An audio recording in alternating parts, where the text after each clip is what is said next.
KSL FM Midvale. KSL Salt Lake City. From the KSL Common Spirit Health Studios, this is KSL News Radio. Utah's news, traffic, and weather station.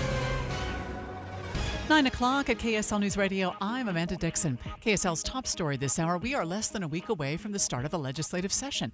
One bill is targeting aggressive motorcyclists. The bill proposes harsher consequences for the practice of driving between lanes when traffic is moving, performing wheelies, and hiding license plates. Representative Norman Thurston says they have decided in some cases a motorcyclist could have their license pulled. And so they're saying, if people are going to be doing that, we don't want them to be part of the motorcyclist community. So just suspend their privileges for a while, and hopefully they'll get the message. Thurston says he's talked to other bikers, and they all agree. Our top national story this hour from ABC News, the American Cancer Society says rates among women and younger adults for certain types of cancer are higher. Here is American Cancer Society Chief Scientific Officer Dr. William Dayhut. We see a 34% decrease in cancer mortality since the high water mark in 1991. That's over 4.5 million cancer deaths averted, largely due to decreased smoking, decreased tobacco use, early detection, and also some new drugs. We see much better outcomes in melanoma and some kind of lung cancer. The FDA wants to cap the nicotine content in cigarettes, but it's going to be up to the Trump administration. The FDA claims that capping the nicotine in cigarettes could help 13 million smokers quit in just 1 year. Your money at this moment. Let's see where the markets are this morning. The Dow is off 41 points. That's about 0.1%. We're at 43,181. Coming up, today is the warmest of the next 7 days. KSL weather is next. KSL News Time, 9:02. A reminder about the simplest way to get updated for your day. Hit your KSL preset when you jump in the car, and we'll take care of the rest. Hear key news updates and traffic reports. Andy and Amanda from 5 to 9 in your car. KSL News Radio at 102.7 FM. Things are just better with a partner or a friend. And when it comes to losing weight, Soda Weight Loss makes it easier than ever to let go of the weight for good. I'd been wanting to lose weight, and I tried on my own. I'd been seeing things for soda, and so we talked to the nutritionist and loved every bit of it. I couldn't be happier, honestly, with the result. Join with a partner and only pay for one.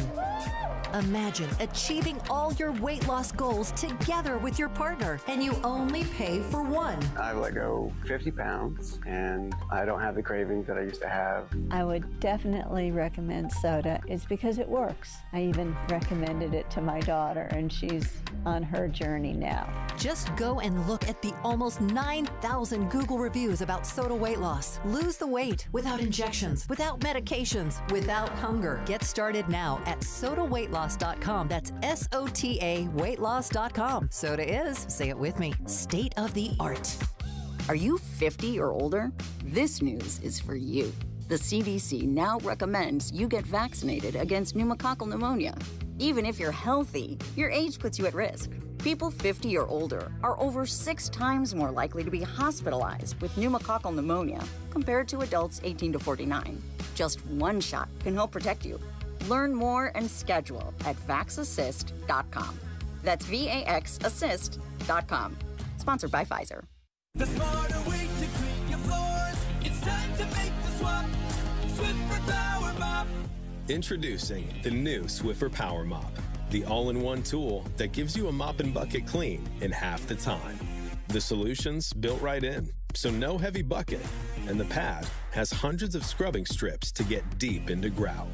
Don't mop harder, mop smarter. Swiffer Power Mop. Swiffer Power Mop. This is Derek Overstreet of the New Millennium Group and host of Stop Working and Start Living Radio. If you're close to or in retirement and you don't have a tax plan, call us right now, 888-999-6370. That's 888-999-6370. Listen, our country's been spending like never before, and the tax bill is coming soon. If you need an income tax strategy and a financial plan that will get you through the rest of your life, give my team a call, 888-999-6370. That's 888-999-6370. If you want an investment plan that allows you to keep more of your gains and pay less taxes, give us a call, 888-999-6370. My team specializes in the type of plan that will get you retired 3 to 5 years sooner than you thought possible. So, get a no-cost tax analysis by calling 888-999-6370. That's 888-999-6370. My team is standing by now. Getting help with plumbing repairs is easier than you think. All you have to do is call Any Hour Services or schedule an appointment at anyhourservices.com. No one helps more homeowners than Any Hour Services.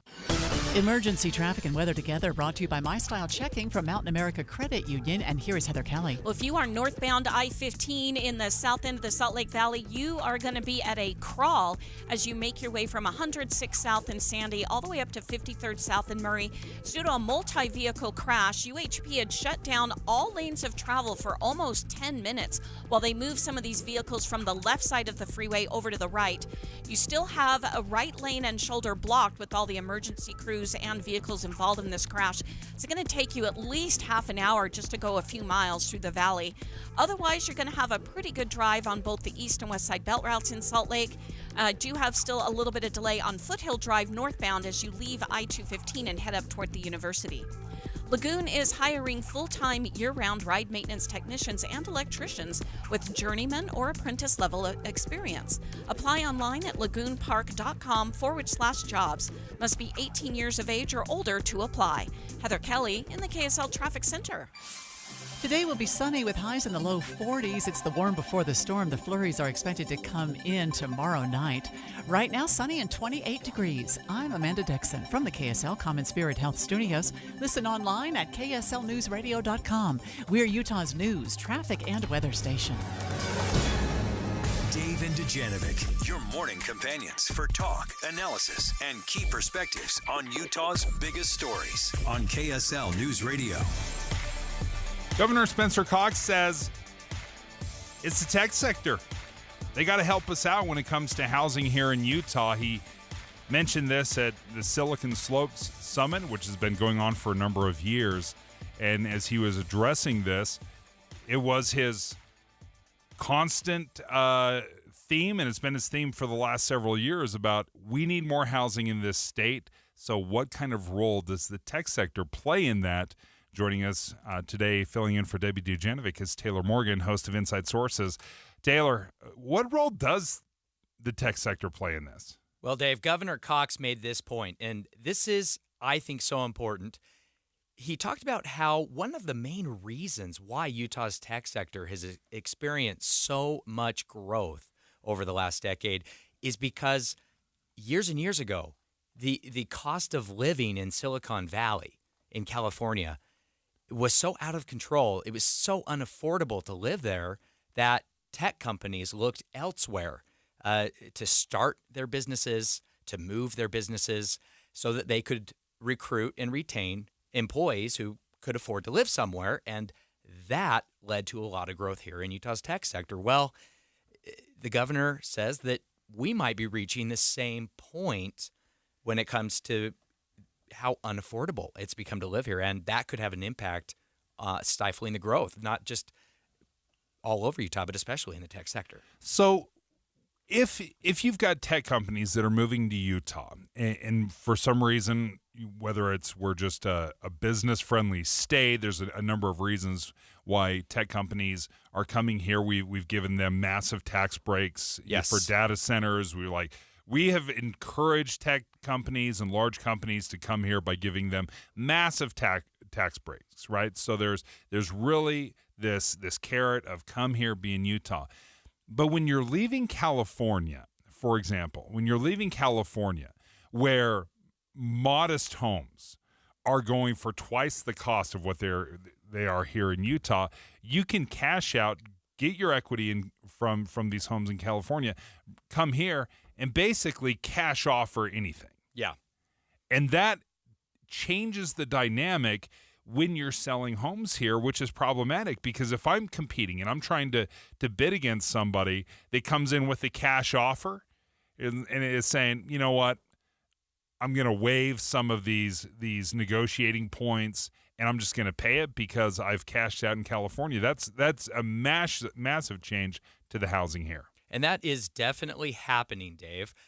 However, both Governor Cox and Speaker Mike Schultz have pointed out that most of our growth here in Utah is Utahns. We tend to have larger families, and our children, grandchildren want to stay close to home. They want to live here. We have a high quality of life. We have access to a lot of beautiful places and activities, and people who grew up here often leave and want to come back, and they want to live and work here. We don't have enough supply for all Utahns and their kids to buy homes. And this is something that Speaker Mike Schultz told us recently, because it almost is easy to make California the punching bag. Yeah, they are the boogeyman. That's way too easy. We all love to hate on the Californians, but it's Utahns. And it's they're filling a role, according to Speaker Schultz, that isn't really competing with these first-time homebuyers. Look, we have a lot of great community partners all across the state with our cities and our local governments. But in most cases, or in a lot of cases, they're constraining the supply of housing, which is forcing up the costs. And it's not people moving here from California or Oregon or some of these other states that they're coming to Utah from. They've sold their house in those states for a lot of money. They're moving to Utah with a bunch of money in their pocket. They're buying the larger homes, and there's plenty of those out there to be had and to be bought. But we have an undersupply of houses for our first-time home buyers, and that's our kids and our grandkids. And that's an important piece of the discussion is there is a housing shortage here in Utah, but it's not necessarily in the higher end, upper end houses. Right. That supply is pretty robust, right? The dearth, the struggle that we're having right now is on these first or maybe even second homes. Yeah, that's exactly right, Dave. And it's a real struggle because cities in Utah, different communities, don't necessarily want a lot of these higher density single family homes in their neighborhoods. We have seen that when developers have gone into places like Cottonwood Heights, if you think of where the Cottonwood Mall used to be, still an open pit. You recall maybe the Olympia Hills development out on the west side, southwest corner of Salt Lake County. There's a little bit of a NIMBY attitude in some of these areas, not in my backyard, meaning let some other city in Salt Lake County or Davis County or Utah County, let some other city have the higher density single family homes. If everybody does that, Dave, none of these are built. Okay, so that brings up a great question. Is it time for the Utah legislature to stop playing so nice with the cities and towns in Utah? Because the legislature, we've heard from it is local control, right? Until you don't do what we want, Dave. And then we're going to sweep in and we're going to kind of force your hand, right? So it's a little bit of a difficult conversation to have, because at some point you have to, whether it's Cottonwood Heights or it's on the west side, the Olympia Hills, what's happening is developers, city councils are coming together and saying, yeah, okay, let's develop this high-density housing, and then everybody in the neighborhood's like, I don't want, a 500-apartment complex to pop up in my backyard, so they start a petition. And then this pressure comes forth, and they start putting it on the mayor and the city council, and they're like, okay, let's rethink this. It's an unfair how it's playing out, because all we're hearing from is the people that are currently homeowners. We don't get to hear. There's no voice other than the developer of the potential 500 families that will move into this. So it's a totally unbalanced discussion coming straight from voters that can vote you out of the office, and there is no voice for the people that will live there eventually. That's exactly right. Speaker Mike Schultz was asked exactly about this issue. He was asked if local cities and towns are, unduly constraining this kind of construction. Some are, yes. Some are, not all. But I'll tell you right now, our cities, through the League of Cities and Towns, are coming together. They're working with lawmakers. They're working with the governor's office. They're working to find solutions because they also recognize that it's a problem. My hope is that they work together and they bring a consensus bill that they can feel comfortable with. Not everybody's going to be happy, but my hope is that they continue to do that. They did it last year. It made a difference, and it will make a difference. My hope is that they do the same thing this year. We have been trying to work together, and everyone's like, oh, yeah, we're going to come together. We're going to rally around this. Where's the difference maker? Where is this making huge strides? And is that happening? It is not happening yet, Dave. Speaker Mike Schultz in that last clip referenced the League of Cities and Towns and that the legislature is working with that organization. If the League of Cities and Towns is a powerhouse in Utah politics, they have a lot of influence with Utah lawmakers. They represent all of the cities and towns throughout the state of Utah. There's over 240 of them. I don't want to guess the number because I won't be right, but approximately 240, 250 cities are represented by the league. We have reached out to their executive director, Cameron Dale. Might have a chance to talk to him either later today or tomorrow. If they can come together, Dave, with proposed legislation that the cities in Utah agree on and will support collectively, that could be the difference maker. That could establish Utah law to help address this housing crisis. Because that's almost what it needs. It needs this collective bargaining agent, and maybe cities and towns is that collective bargaining agent where they can come together and say, listen, you can't just push it off on the town that is next to you. Right. You're going to have to accept some of this responsibility. Now, this is one of the difficult directions that I see, and it's what are you going to allow to be built? Is it going to be apartments, condos, townhomes for lease, to purchase? Is it going to be single-family dwellings? And this is something that Speaker Schultz explained, is we need to shift, in his opinion, from this model of building apartments and townhomes. We need to work together. Look, there was a lot of apartments that have been built over the last, I'm going to say, 4 to 5 years. It's actually reduced or held steady, depending on the area that you're at, reduced or held steady rents. And if we don't shift that focus from apartments and focus it on home ownership and giving opportunities for our kids and grandkids, our kids and grandkids are going to be forced into apartments, and they're not going to have the opportunity to live the American dream. And so that's one of the things that we want to work together collaboratively with our local governments to be able to create opportunities for first-time home buyers, for our kids and for our grandkids. So this is where I see the shift from apartments to single-family homes as a losing argument. And I'd like to know if there's a way around this. But let's take a quarter acre. I recently moved from my home we've lived in for 22 years. It was a single-family home. We downsized, and we moved into a townhome. On the quarter acre of our townhome right now, there are 4 buildings, about $500,000 a piece, right? So on 1 quarter acre, $500,000 for a townhome. Yeah, it's $475,000, right? So Okay. each townhome went for essentially $500,000. So that quarter of an acre for the developer made $2 million. Minus whatever it costs, but it was $2 million.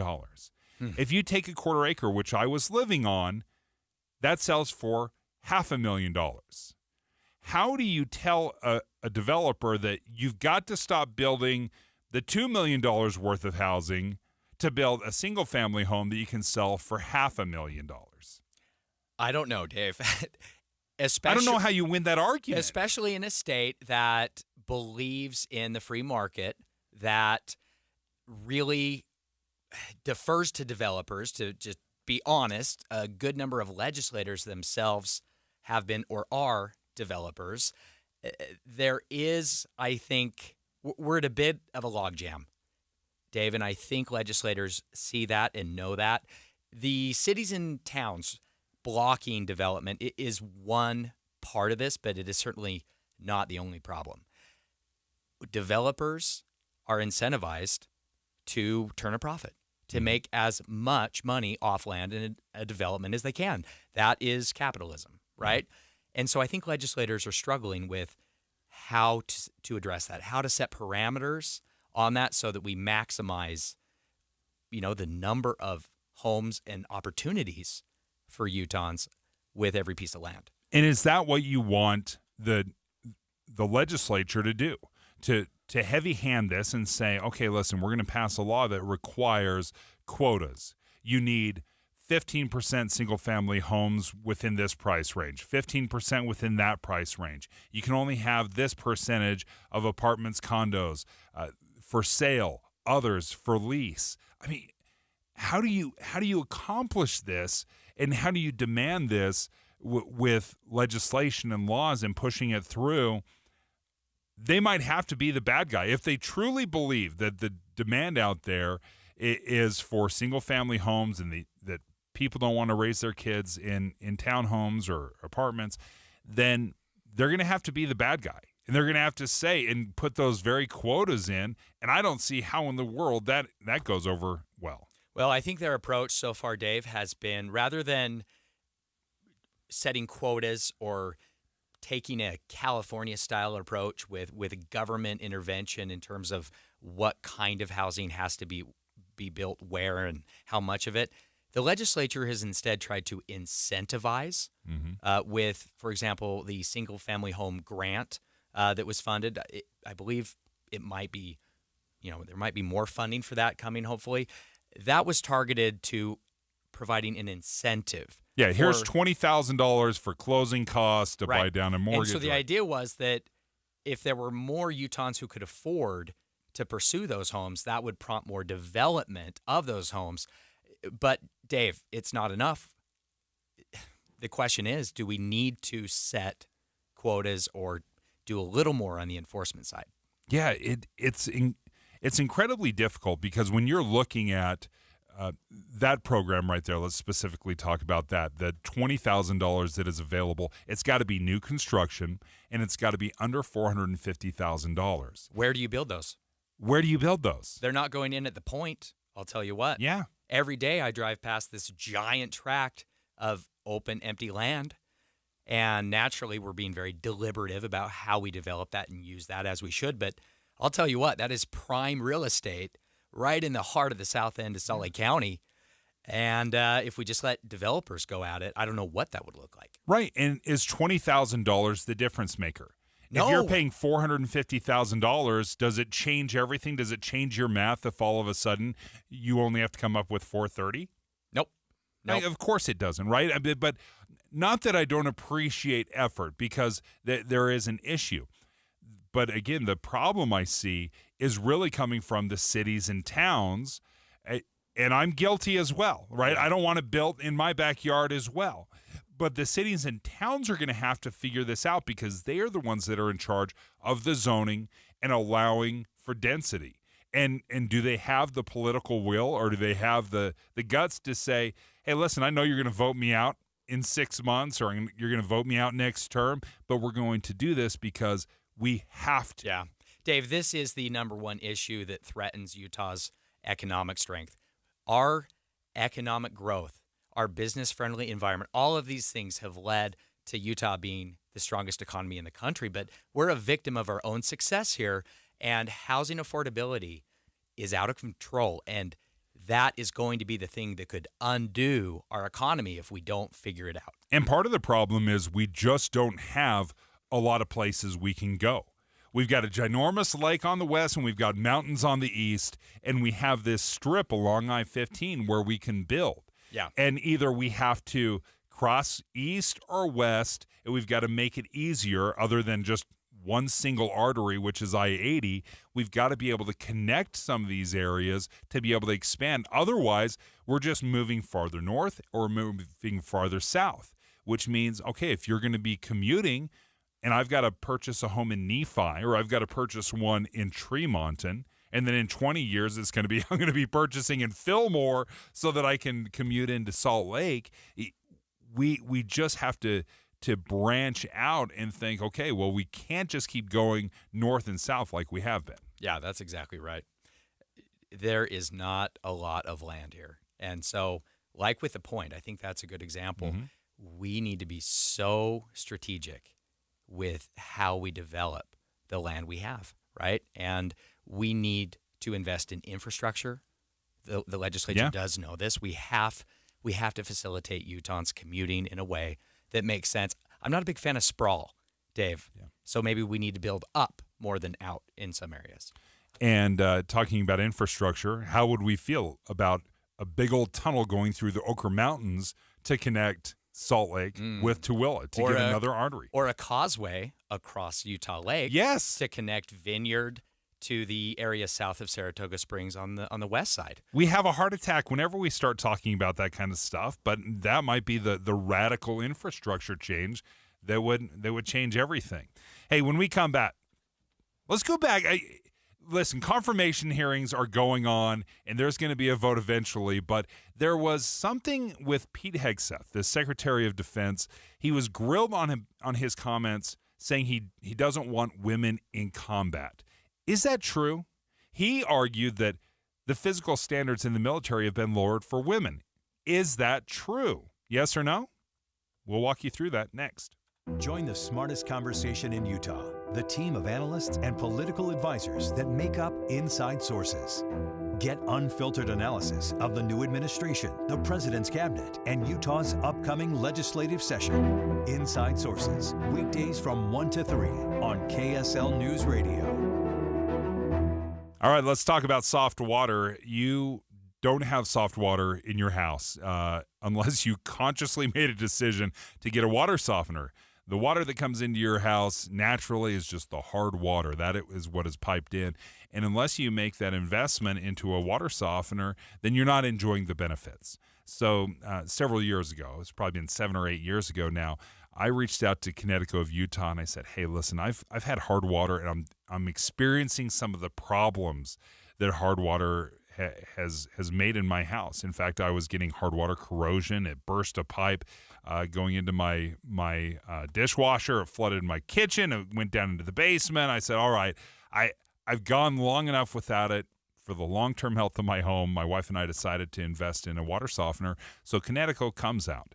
They install it. It was a matter of hours. This was not disruptive in our life at all. They were such pros. They came in, they handled all the plumbing, and then we could feel the difference almost immediately when they told us, oh, yeah, the first shower, you're going to tell the difference. You're going to feel the difference. And sure enough, that's exactly what it was. It was great for our skin, great for the guts of our home, the health of our home. So if you're interested, go ahead and reach out to Connecticut of Utah. They're an authorized Connecticut dealer. They'll come out to your house and walk you through all of the benefits of soft water. 801-576-8600. That's 801-576-8600 or online at softwaterutah.com. Peyton was a very kind and giving person. At 15 years old, he sustained life-threatening injuries from a motorcycle accident that took his life. His family felt like Peyton would want to save others and made the decision to donate his organs. Because of their generosity, his organs saved a 2-year-old girl, a teenage boy, and others that were desperate in need of life-saving organs. Go to donorconnect.life and read about what it takes to become a donor. Did you know many people think that they're too old or not in good enough health to be a donor? Anyone can be a donor. If you were told that it could save the life for someone close to you, or even a stranger, would you donate? Finding out more on why you should become a donor is easy. DonorConnect.life can walk you through the process and what it takes to simply sign up. Check yes to become a donor when you renew your driver's license. Give hope. Heal life. DonorConnect.life. Boy, right after the holidays, everyone needs a little cash, right? Oh, yes. We have great news for you. Right now, UCCU, Utah Community Credit Union, will pay you for your auto loan and credit balances. So all you have to do is just transfer your auto loan or your credit card balance to UCCU. And on top of giving you a low interest rate, which will save you money, UCCU will give you 1% cash back up to $250 on every loan you transfer. Amanda, as soon as I heard about this, I said, I'm in this exact situation. I transferred. I actually had to have 2 loans to get my car a year ago. Yeah. Long story. Got it consolidated into one, and they paid me 1% back for each thing. I've got 1 payment now instead of 2. It's so much easier, and it took me maybe basically an hour. I just went straight to the website. I applied. They said, you got to send me these documents. I did, and all of a sudden, within a couple of days, I had it all set. This is how easy they are to work with, always looking for ways to help you and your family. You can find out more on the UCCU mobile banking app or just go to uccu.com/transfer. Utah Community Credit Union. You're going to love where you bank. Kick off 2025 with a bang at Paris RV, and with 5 awesome bunkhouse RVs that sleep 5 and are blowout priced at only $13,995 or $159 per month. Your choice. Grab the Heartland Prowler Lynx, the Cruiser Avenir A17BH, hook up to the Forest River Cherokee Wolf Den 16 EV, all electric, or back up to the Forest River FXX 17-foot bunkhouse, or maybe the Catalina Summit Series 7 164 BHX. 5 awesome bunkhouse RVs at one low price. Go to ParisRV.com. Paris RV is your locally owned, family-run RV dealership. We strive hard to find the very best RVs for the price. With 4 locations, over 1,000 RVs in stock, 42 service bays, and 4 super parts stores, we're sure to help take your family on the best RV vacation. Check out our perfect family bunkhouse trailer, the 26BH, that sleeps 9 for $19,995 or $227 a month. Zero down. Life is short. Enjoy it. North Murray, South Murray, Payson, and Pocatello. ParisRV.com.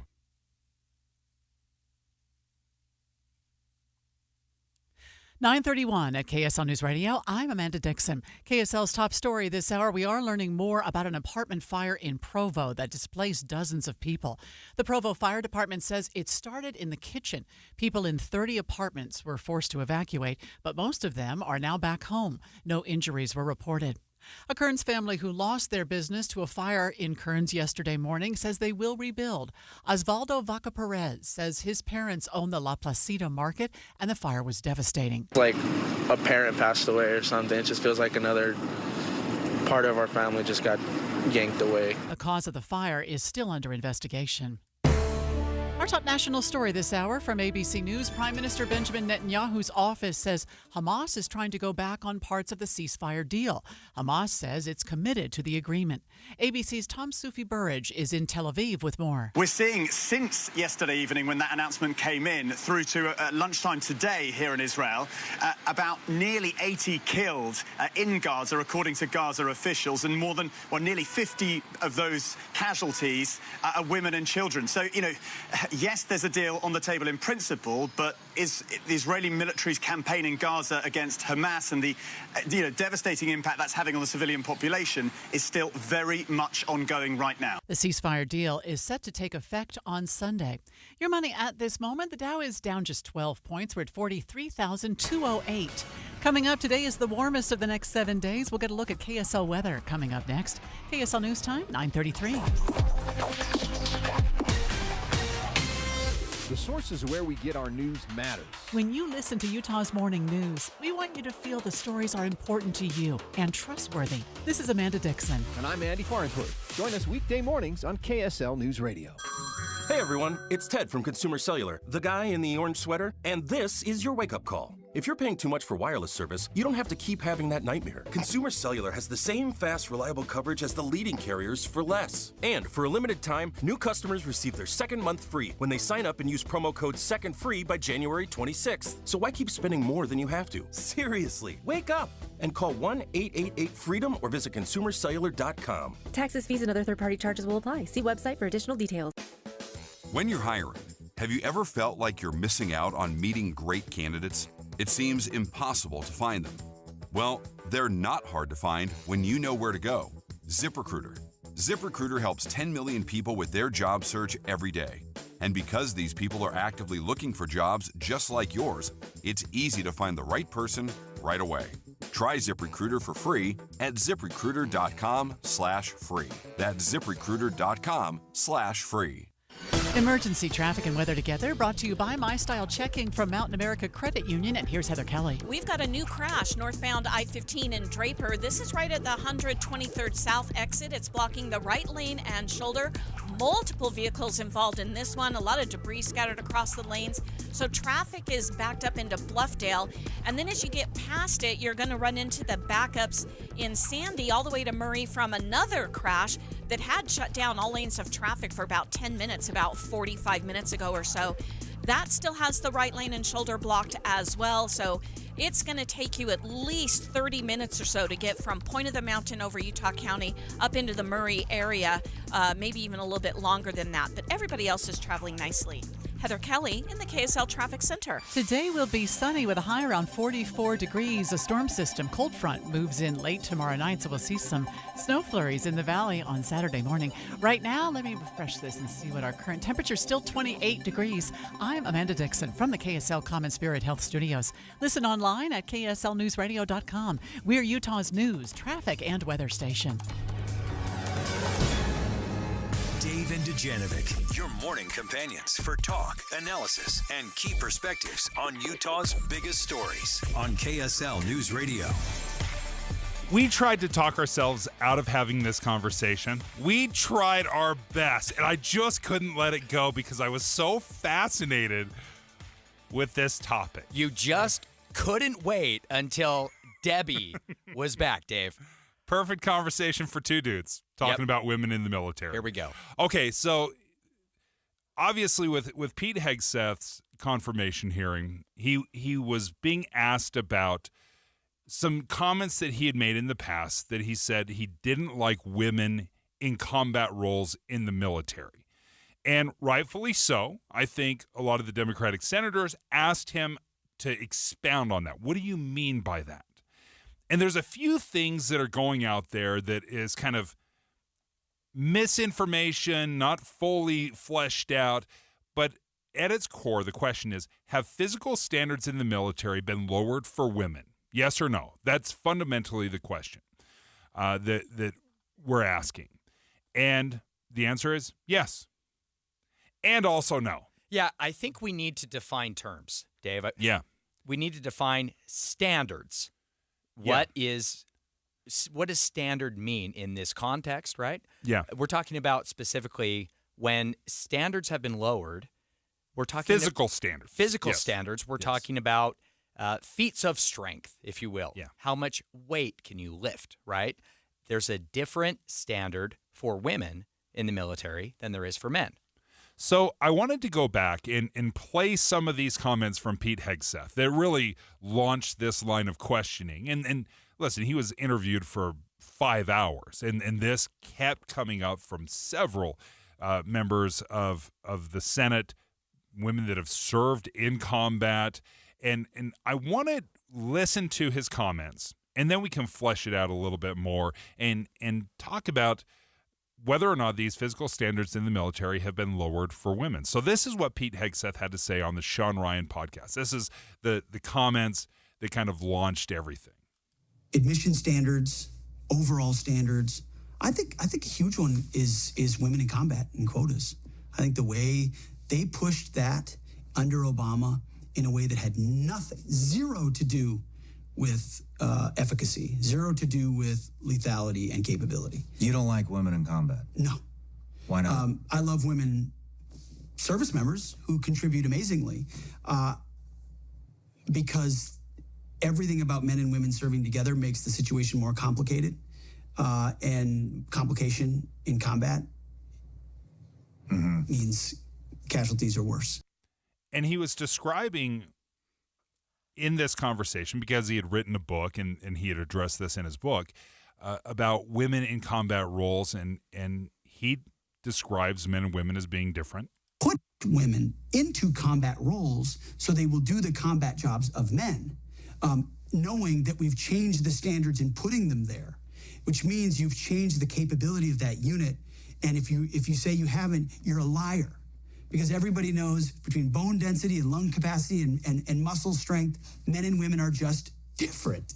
And so if you want to, I'm okay with the idea that you maintain the standards where they are for everybody. And if there's some, hard charging female that meets that standard, great, cool, join the infantry battalion.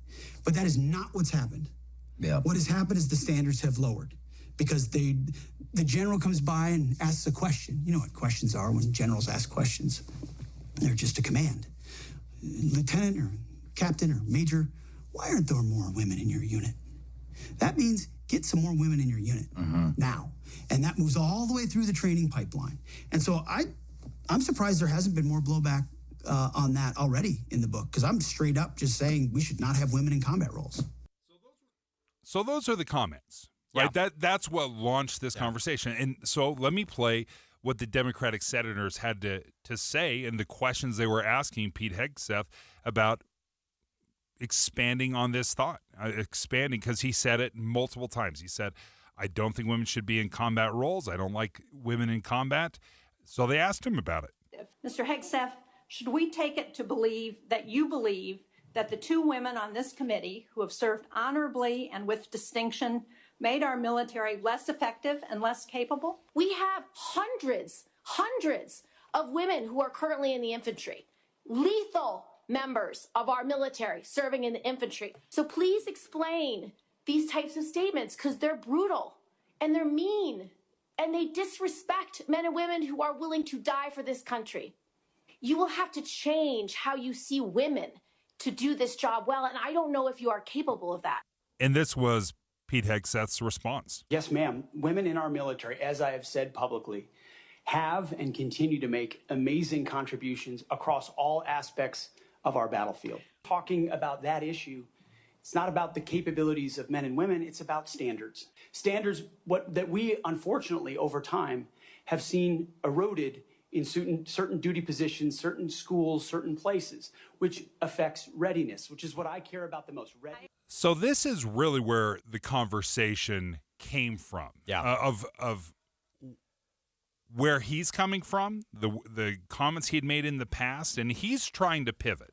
He's trying to pivot, saying, okay, even though I said I don't like women in combat roles, he said what I meant is I don't like the standards being lowered for women. Well, and he did on the Sean Ryan podcast, Dave, when he first talked about not liking women in combat roles, he wasn't talking about physical standards of strength is the problem. He was talking about the complications of having men and women together in the same unit in combat. That is something entirely different. And so he is struggling right now to really explain himself, Dave, and we're going to get into this more coming up. I want to know more about these standards. The standards are an important part of it, because whether you agree with it or not, there is a discussion that, and we heard it from the Democratic senators, I've heard it from reports, I'll play you some of the reports as well, that say that this is just not true, that the standards in the military are gender neutral, that there are no different standards. And again, this is a yes and a no. And I'm going to walk you through the specifics of where I found there to be different standards between men and women, and then also where we were finding that there are no differences, but that there is the same requirement for both men and women. We'll break that down when we come back next.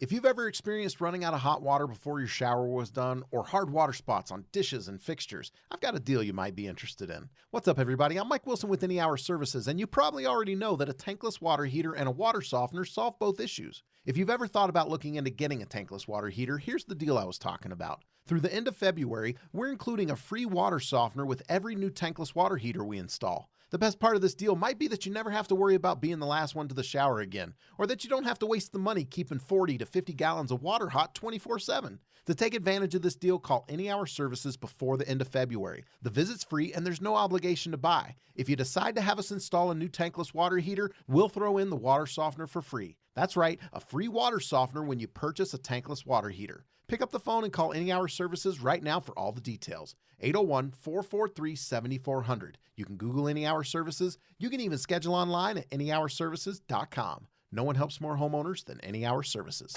Oh, could this vintage store be any cuter? Right? And the best part? They accept Discover. Accept Discover?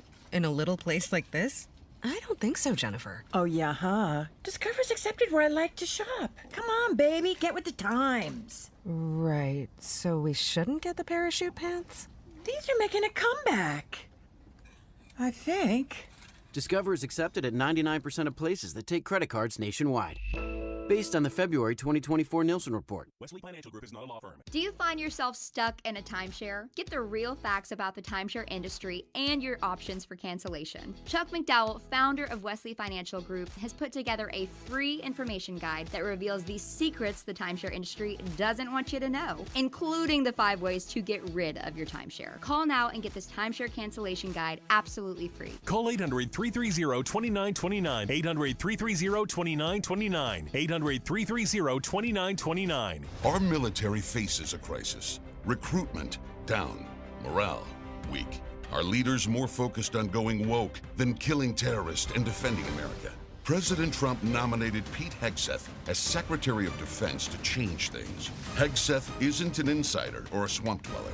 He's a decorated veteran of the United States Army who deployed to Iraq and Afghanistan. And he's exactly who we need leading the Department of Defense. Hegseth will ban woke nonsense from our armed forces, strengthen our military, and make our soldiers proud to serve. Call your United States Senator at 202-224-3121. Tell them stand with Trump.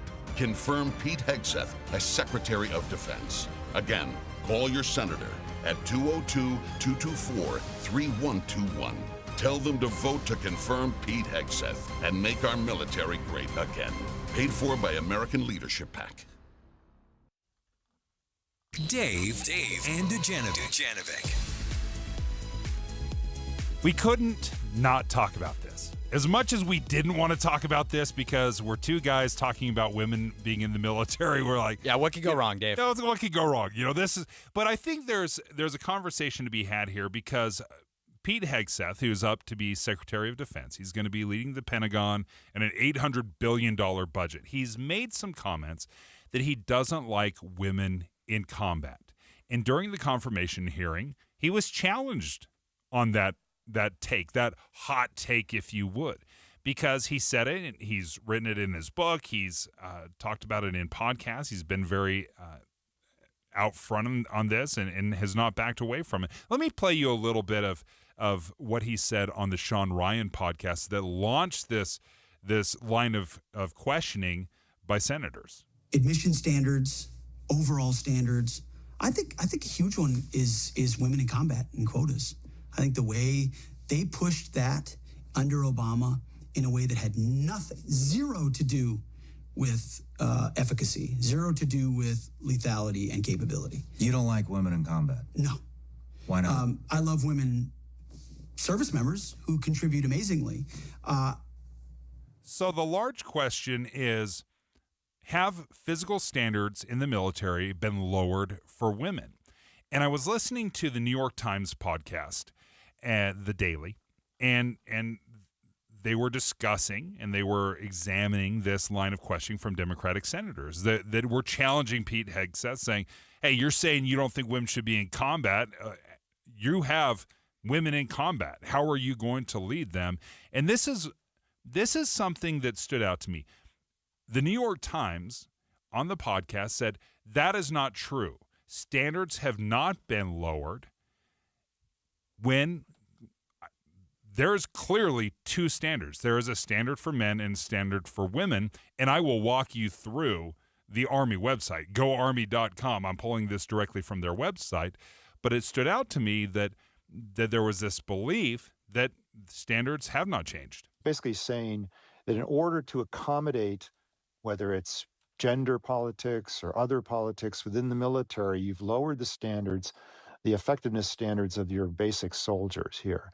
And that's just not the case. The most elite units have got a specific test that both men and women who serve in those units have to pass. It's not, it's not like there's a test for women and a test for men in these elite units.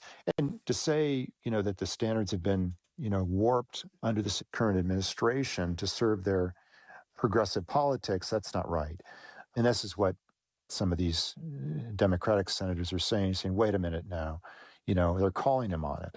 These are the requirements today for people serving in the industry, men and women. They are gender neutral, and they are very difficult to meet. They have not been... The claim was they have not been dumbed down. They have not been simplified. And I thought, okay, well, they say it with such passion. New York Times is reporting it as well, saying this is not the case. The standards have not been lowered. So I had to do a little research, Taylor. By the way, Taylor Morgan's filling in for Debbie Dujanovic today. And Taylor, what I found was very clear. There is a different standard for men as there is for women. When it comes to physical strength.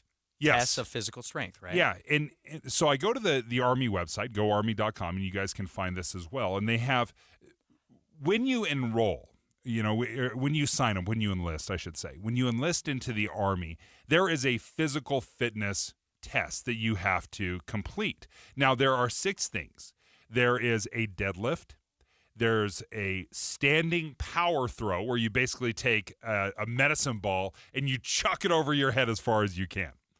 There's a push-up. There's a sprint, drag, and carry, planking, and then a 2-mile run.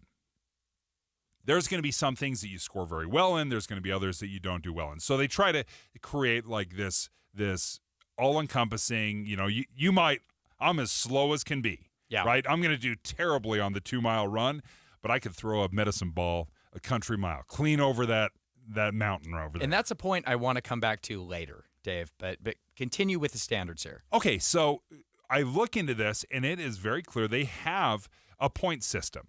Now, the standard is the same. You have to score 360 points out of 600 to qualify for the fitness test. So everything you do, so let's say your deadlift. You go into the deadlift, however much you can deadlift, you receive a number of points. So for men, to get a full 100 points on the deadlift, you have to lift 340 pounds. Wow. That's a lot of weight. That's a lot of weight. So for men to score 100 points, you got to lift 340 pounds. For women to receive 100 points, they need to lift 210 pounds. Okay. So if a man were to lift 210 pounds, they would receive 74 points. So you see about a 25% reduction when it comes to if men were lifting the same standard that is required for women. Okay. So every one of these has a man and woman difference. So for 100 points in the standing power throw, so throwing that medicine ball, men have to throw it 12.6 meters, so almost 40 feet. Almost 40 feet to get 100 points. Women need to throw it about 24 feet to get 100 points. So, yes, there's a different standard. Different standards, for men and women. The one where it is identical, where it's completely the same, planking. Why do you think that is? I have no idea. Well, you're a planker. Well, you're Orange Theory planker. I do go to the gym, and I will say, Dave, that when we do have to do the plank at the gym in the class, I am outplanked 9 times out of 10 by every woman in the room. All right, what's your personal best? Your planking personal best? I'm going to tell you how many points you're going to get. About 3.5 minutes. 3.5 minutes gets you 97 points. Okay, I'll take it. So you're going to do very well in the planking. Yeah. Like my 40 seconds is going to get me, 3 points. What's your PR? What's your PR on the plank, Dave? I've never planked a PR. Okay, let's have you plank during the break, and we'll time you and see. But, okay, here's the point that I wanted to come back to, Dave, that among men and women, there is a whole range of body types, physiology, lung capacity, just physical ability and fitness, right? And it's not necessarily tied to gender. I do think that it is safe if we're going to, stereotype and categorize, if we're going to do that, the median, if we come to the median and not the extremes, I think it is probably fair to say that, the median male is probably better able to lift more weight than, the average woman. But Dave, here's a thing. I don't think you can fit in the sniper, like one of those Leaf suits. Yeah, I don't think they make those big enough for you to fit in. Yeah, I don't know that you would be a sniper. I would rather maybe have have a woman in that role. Maybe a woman would be better suited. Well, if we're kicking indoors in combat, Dave, I want you. You want me in the front. But what I don't want is to have to pick up and carry your body out of somewhere, right? Yeah. Yeah, and there there are extremes on both sides, right? There are slight men and there are robust women, right? But when you're talking about a military of 3 million people, then you've got to work in the generalities. Yeah. And we are seeing clearly that there are different standards of entrance into the Army, into the Air Force, right? That this is absolutely happening. This is where it is not happening, and where there have not been diminished standards is when you're looking at the Special Forces, the Navy SEALs. They require women to have the exact same standards as the men. In the Green Berets, exact same standards.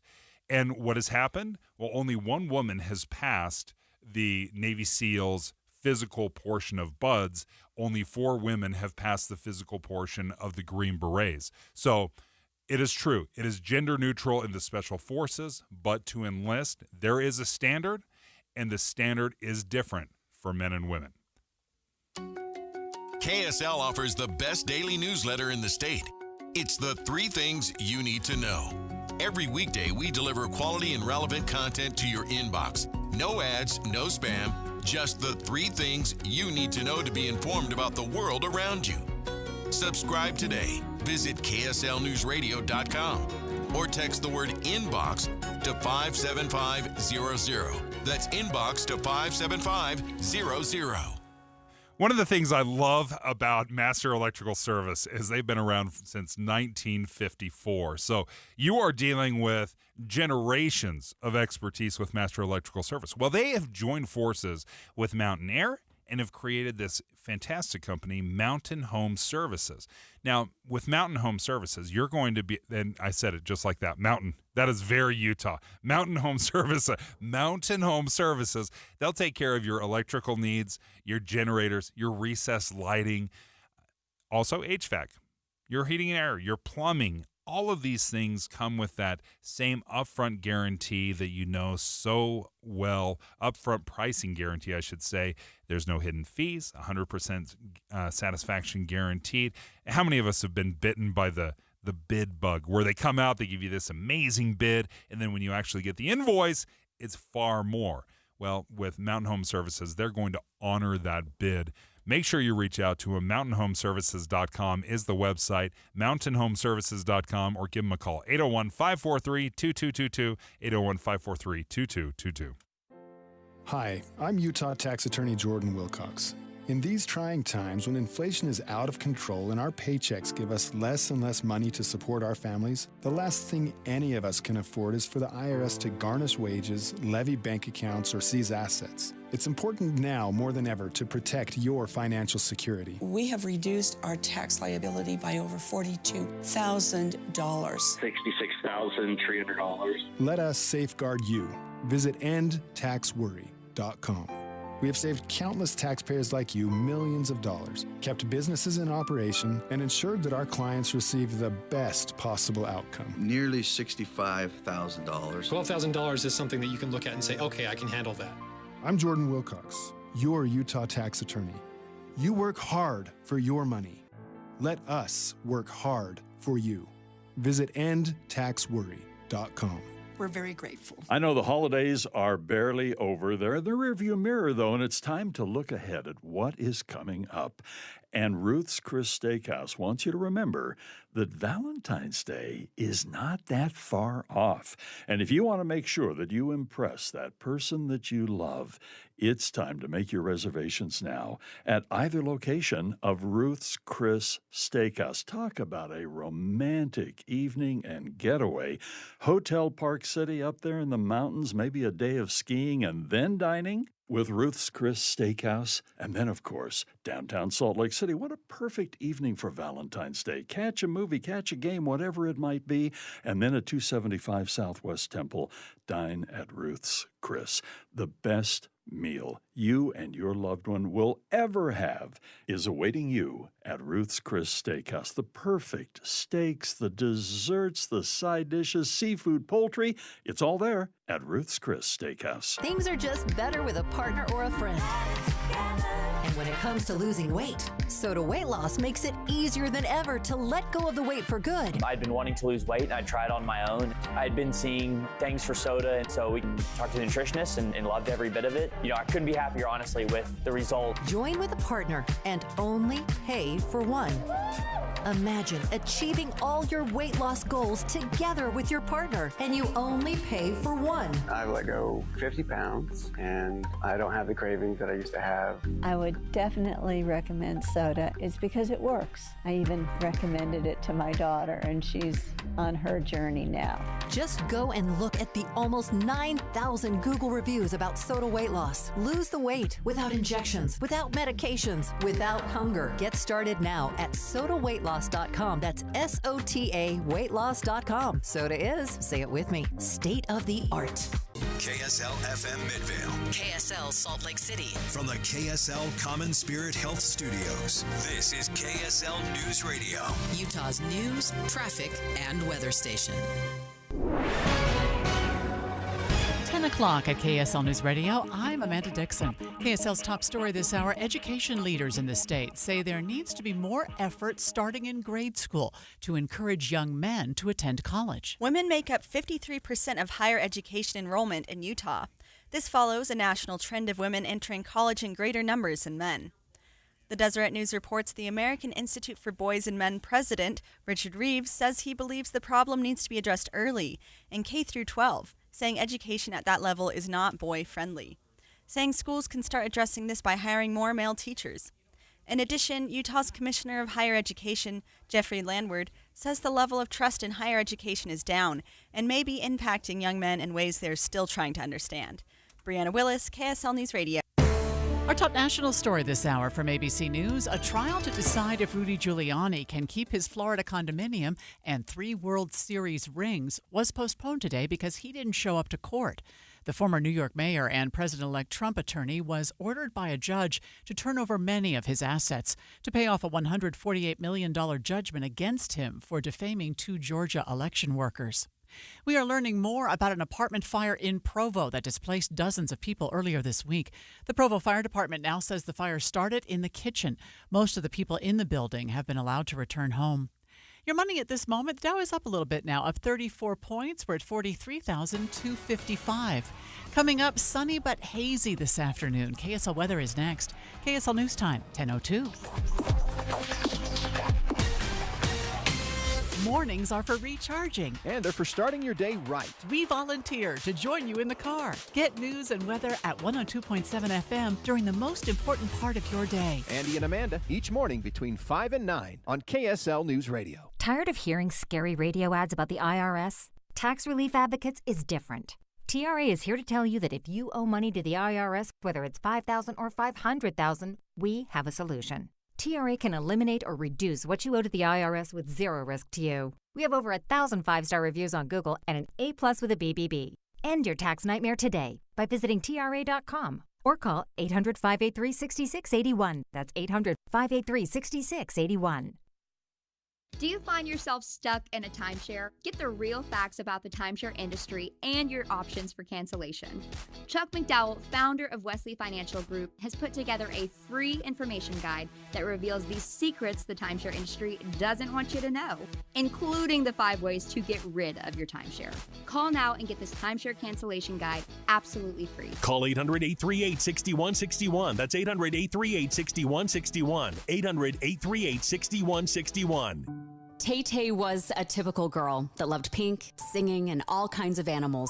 At 3 years old, she tumbled off a horse and received a traumatic brain injury. Her family prayed for a miracle, and when they realized their daughter would not survive, they made the decision to donate her organs. Because of her donation, 4 other people received her organs and tissue, allowing others to live. Go to donorconnect.life and read about what it takes to become a donor. Did you know many people think that they're too old and not in good enough health to be a donor? Anyone can be a donor. If you were told that it could save a life for someone close to you, or even a stranger, would you please donate? Finding out more on why you should become a donor is pretty easy. DonorConnect.life can walk you through the process and what it takes to simply sign up. Check yes to become a donor when you renew your driver's license. Give hope. Heal life. DonorConnect.life. Have you heard about the huge clearance sale at Dave's Bernina in St. George and Provo through the 21st? Amazing bargains on trade-ins, classroom, and demo machines that come with warranties. Save 50% and more with a 2-year guarantee and free classes on these previously loved machines. The Bernina 735 is discounted and includes thousands of dollars of free accessories while supplies last. Save hundreds to thousands of dollars on the Bernina 435, 535, and 735 machines. Ask about our 0% interest financing. Come see the Bernina 990, the most amazing revolutionary sewing machine in the world. Specially priced and receive over $2,000 worth of free Bernina accessories, 25% off Bernina walking feet. And we have a great price and limited supply of the Bernina 770 Cafe machine. It's time to buy a better machine and get a Bernina. Don't miss this January clearance sale. Dave's Bernina, 691 East St. George Boulevard and 2017 North 550 West in Provo. Getting help with electrical repairs is easier than you think. All you have to do is call Any Hour Services or schedule an appointment at anyhourservices.com. No one helps more homeowners than Any Hour Services.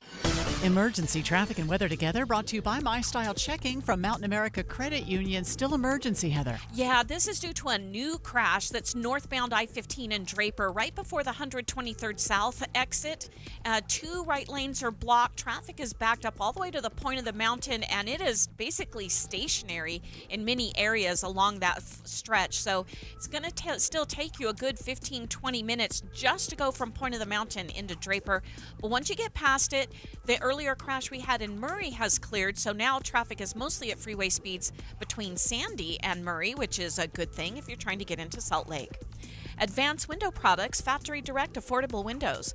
Call today, they're on their way. Financing available, save now, pay later. AdvancedWindows.com. Heather Kelly in the KSL Traffic Center. Plenty of sun shining through that haze today. The haze will continue to build until Saturday when we'll get some flurries in the valley. A cold front will move in. Today's high 44 degrees. Right now it's 28 downtown. I'm Amanda Dixon from the KSL Common Spirit Health Studios. Listen online at kslnewsradio.com. We're Utah's news, traffic, and weather station. Dave and Dujanovic, your morning companions for talk, analysis, and key perspectives on Utah's biggest stories on KSL News Radio. Pop quiz, 8th grade civics class right here, folks. Who's in charge of the elections here in Utah? Do you know? Who conducts them? Who has to certify them?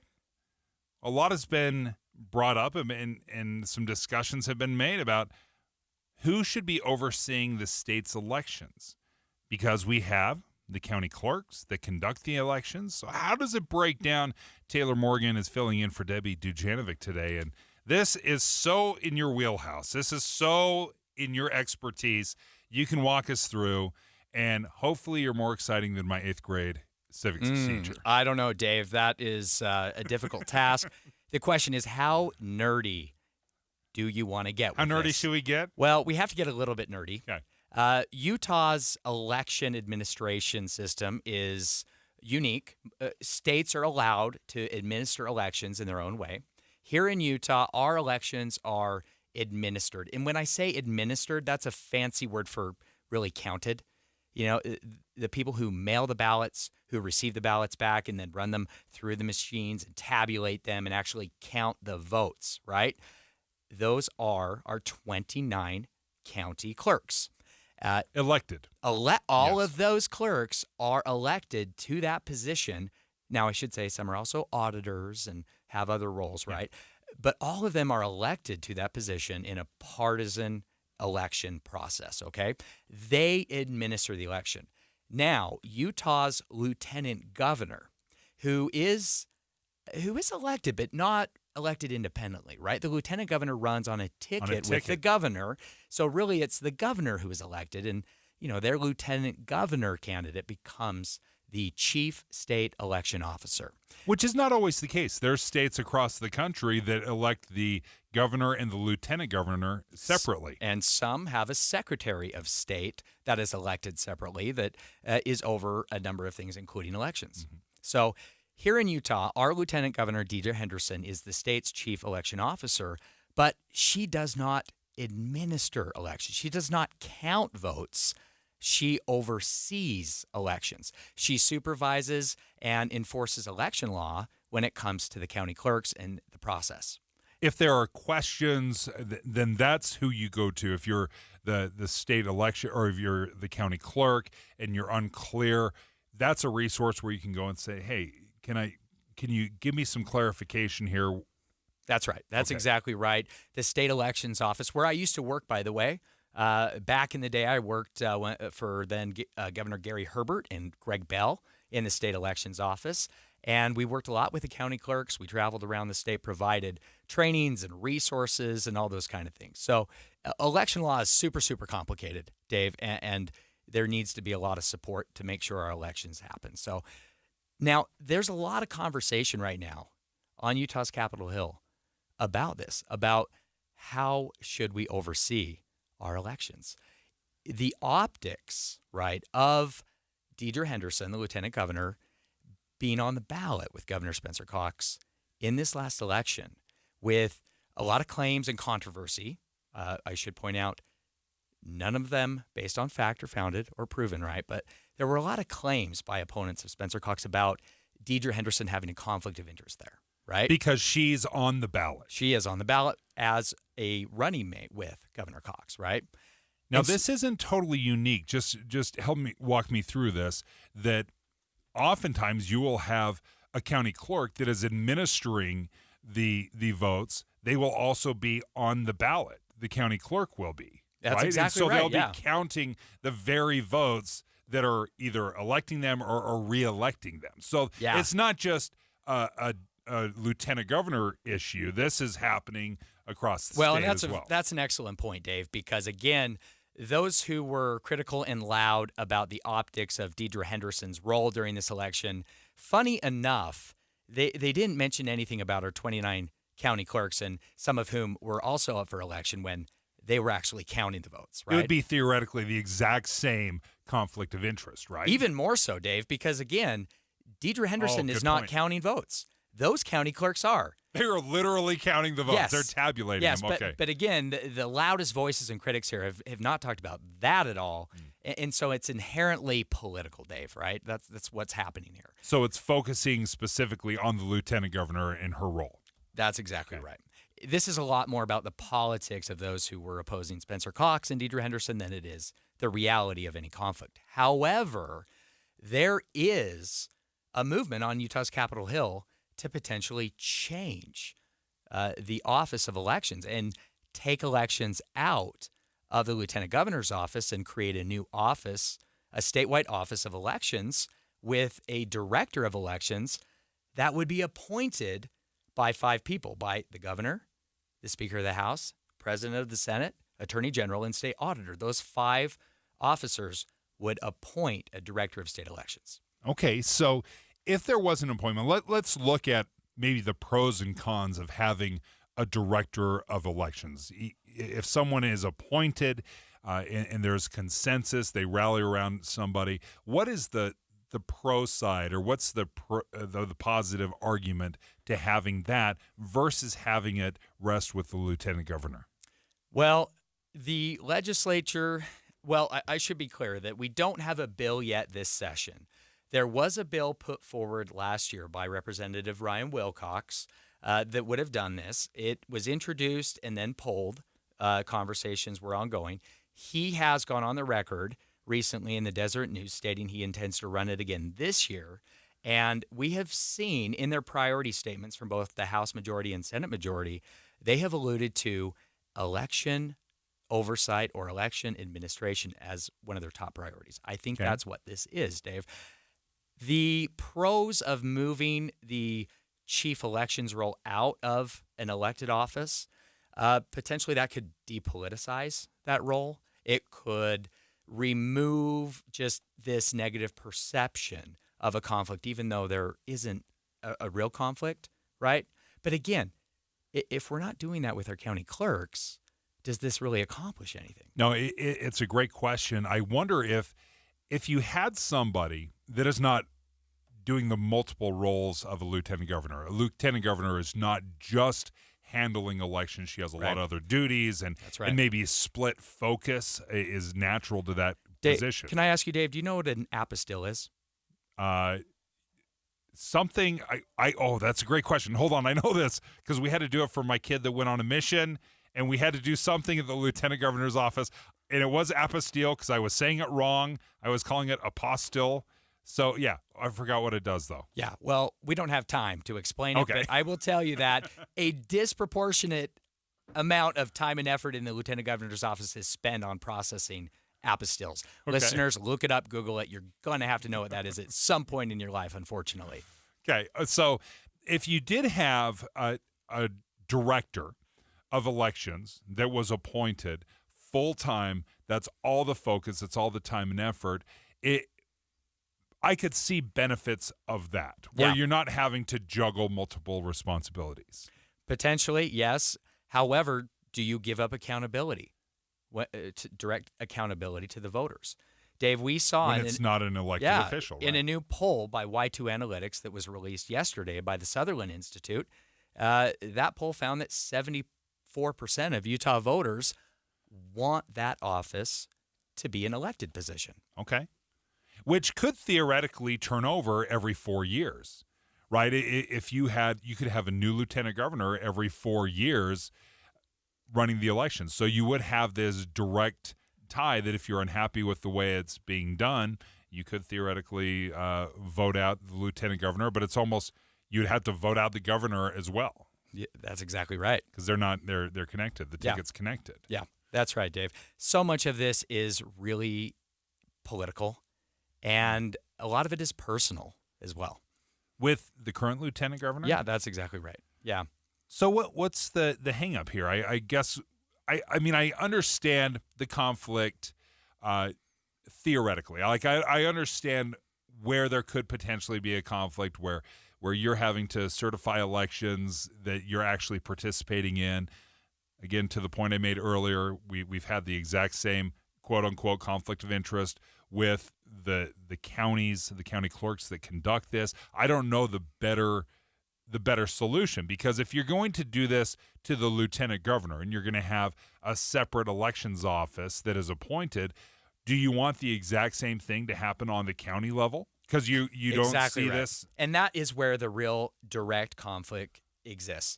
There is no direct conflict in the lieutenant governor's office, Dave, again, because they are the chief election official, but they don't count the votes. They report the results. They oversee the process. And again, so it's a little bit of a false argument. It's a little bit of a political war here. And our elections are working really well. Utah voters have high confidence in the process. They trust the process. So I wonder here, if it's not broken, what are we trying to fix? You mentioned Representative Ryan Wilcox, and this is something that he had told KSL TV about the bill back in 2024. Let me play a little bit from Representative Ryan Wilcox. He's a Republican out of Ogden. This bill mostly is about long-term structure for our elections. Admittedly, a lot of this is perception.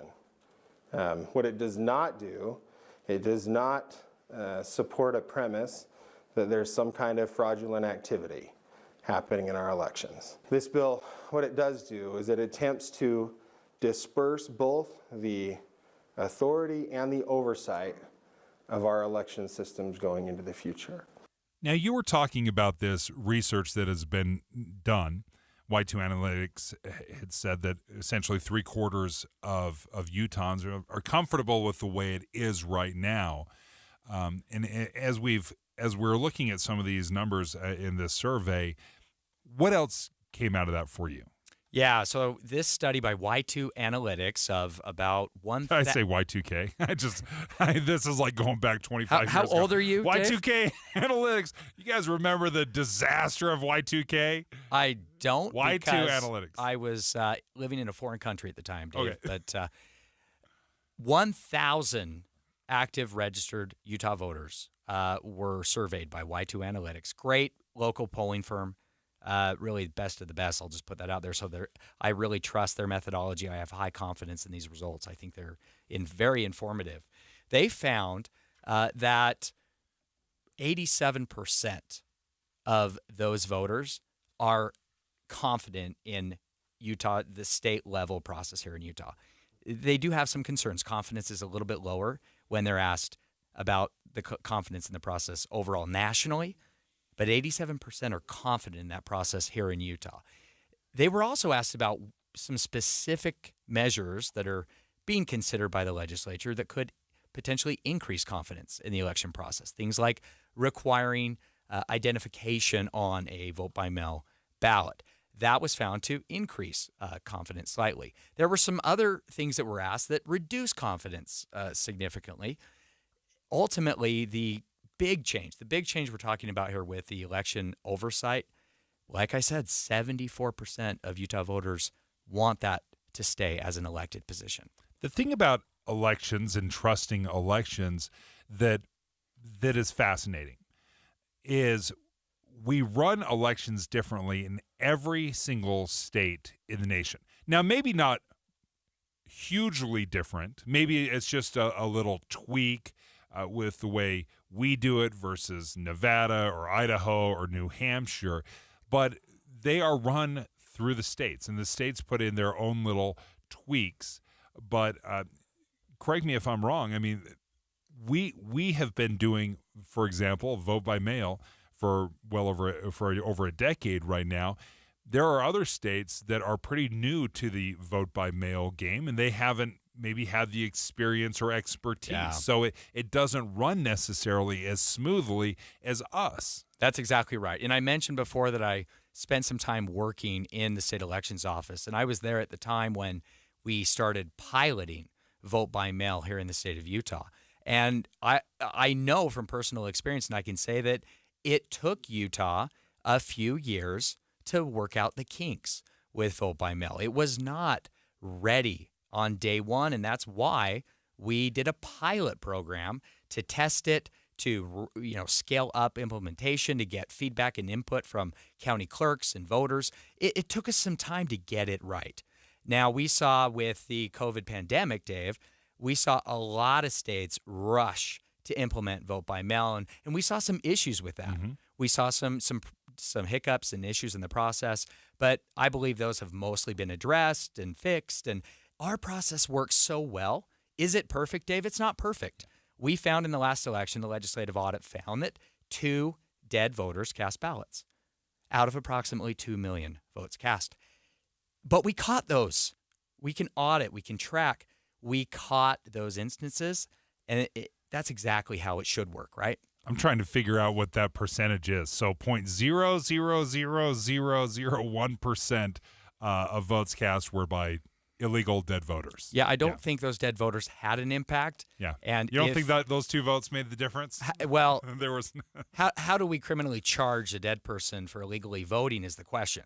Yeah, well, because it probably wasn't. Exactly right, yeah. We'll see who cast that. Hey, we've got some emergency traffic going on right now. Heather Kelly is in the KSL Traffic Center. Heather, what's going on?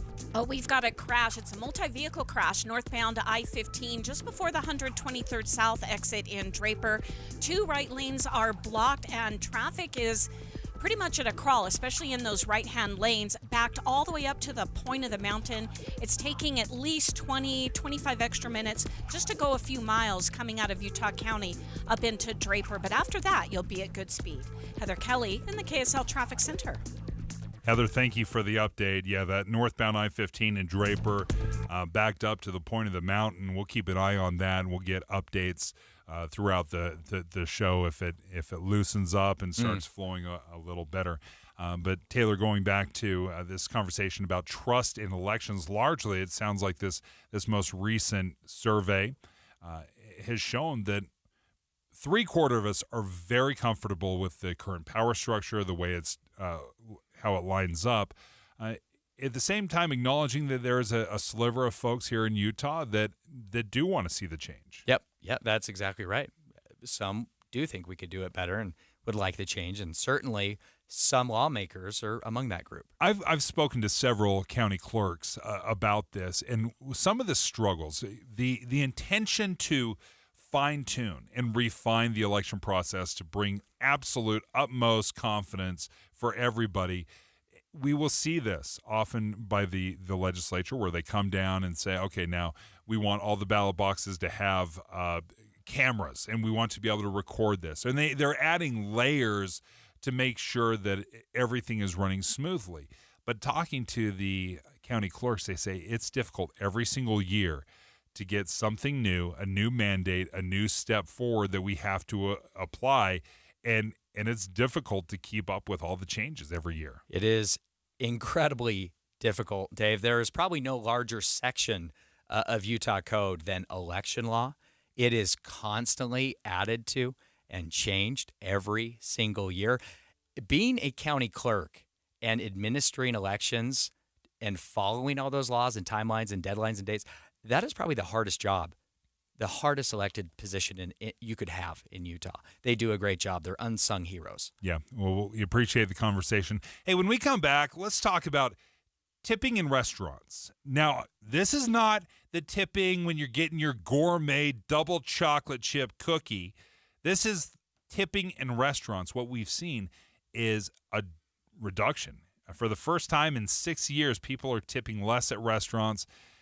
And I think we're taking it out on the wrong people. Let's discuss the servers next. The newest part of your morning, and still so familiar. When you wake up and listen to a radio show, it's like you're a part of a family. You're listening in on people you know, and it's magnificent that Andy Farnsworth is sitting in the chair because he's someone we know. Utah's Morning News. Andy Farnsworth joins Amanda Dixon to bring you important news in the car. 5 to 9 on KSL News Radio. If you're trying to decide which gutter protection to put on your home, don't just ask how they'll handle leaves. Ask how they'll handle ice. Tim Jr. here from RGS Exteriors, and that's right, ice. See, plenty of gutter guards are good at keeping out leaves, but most are made with flimsy materials that can bend, buckle, and break under the weight of too much ice. Kind of a big problem in an icy state like Utah, right? At RGS Exteriors, our exclusive gutter protection systems are built Utah tough. They're made with premium strength materials that hold up to 1,200 pounds of ice per square foot. Simply put, they're not going to budge.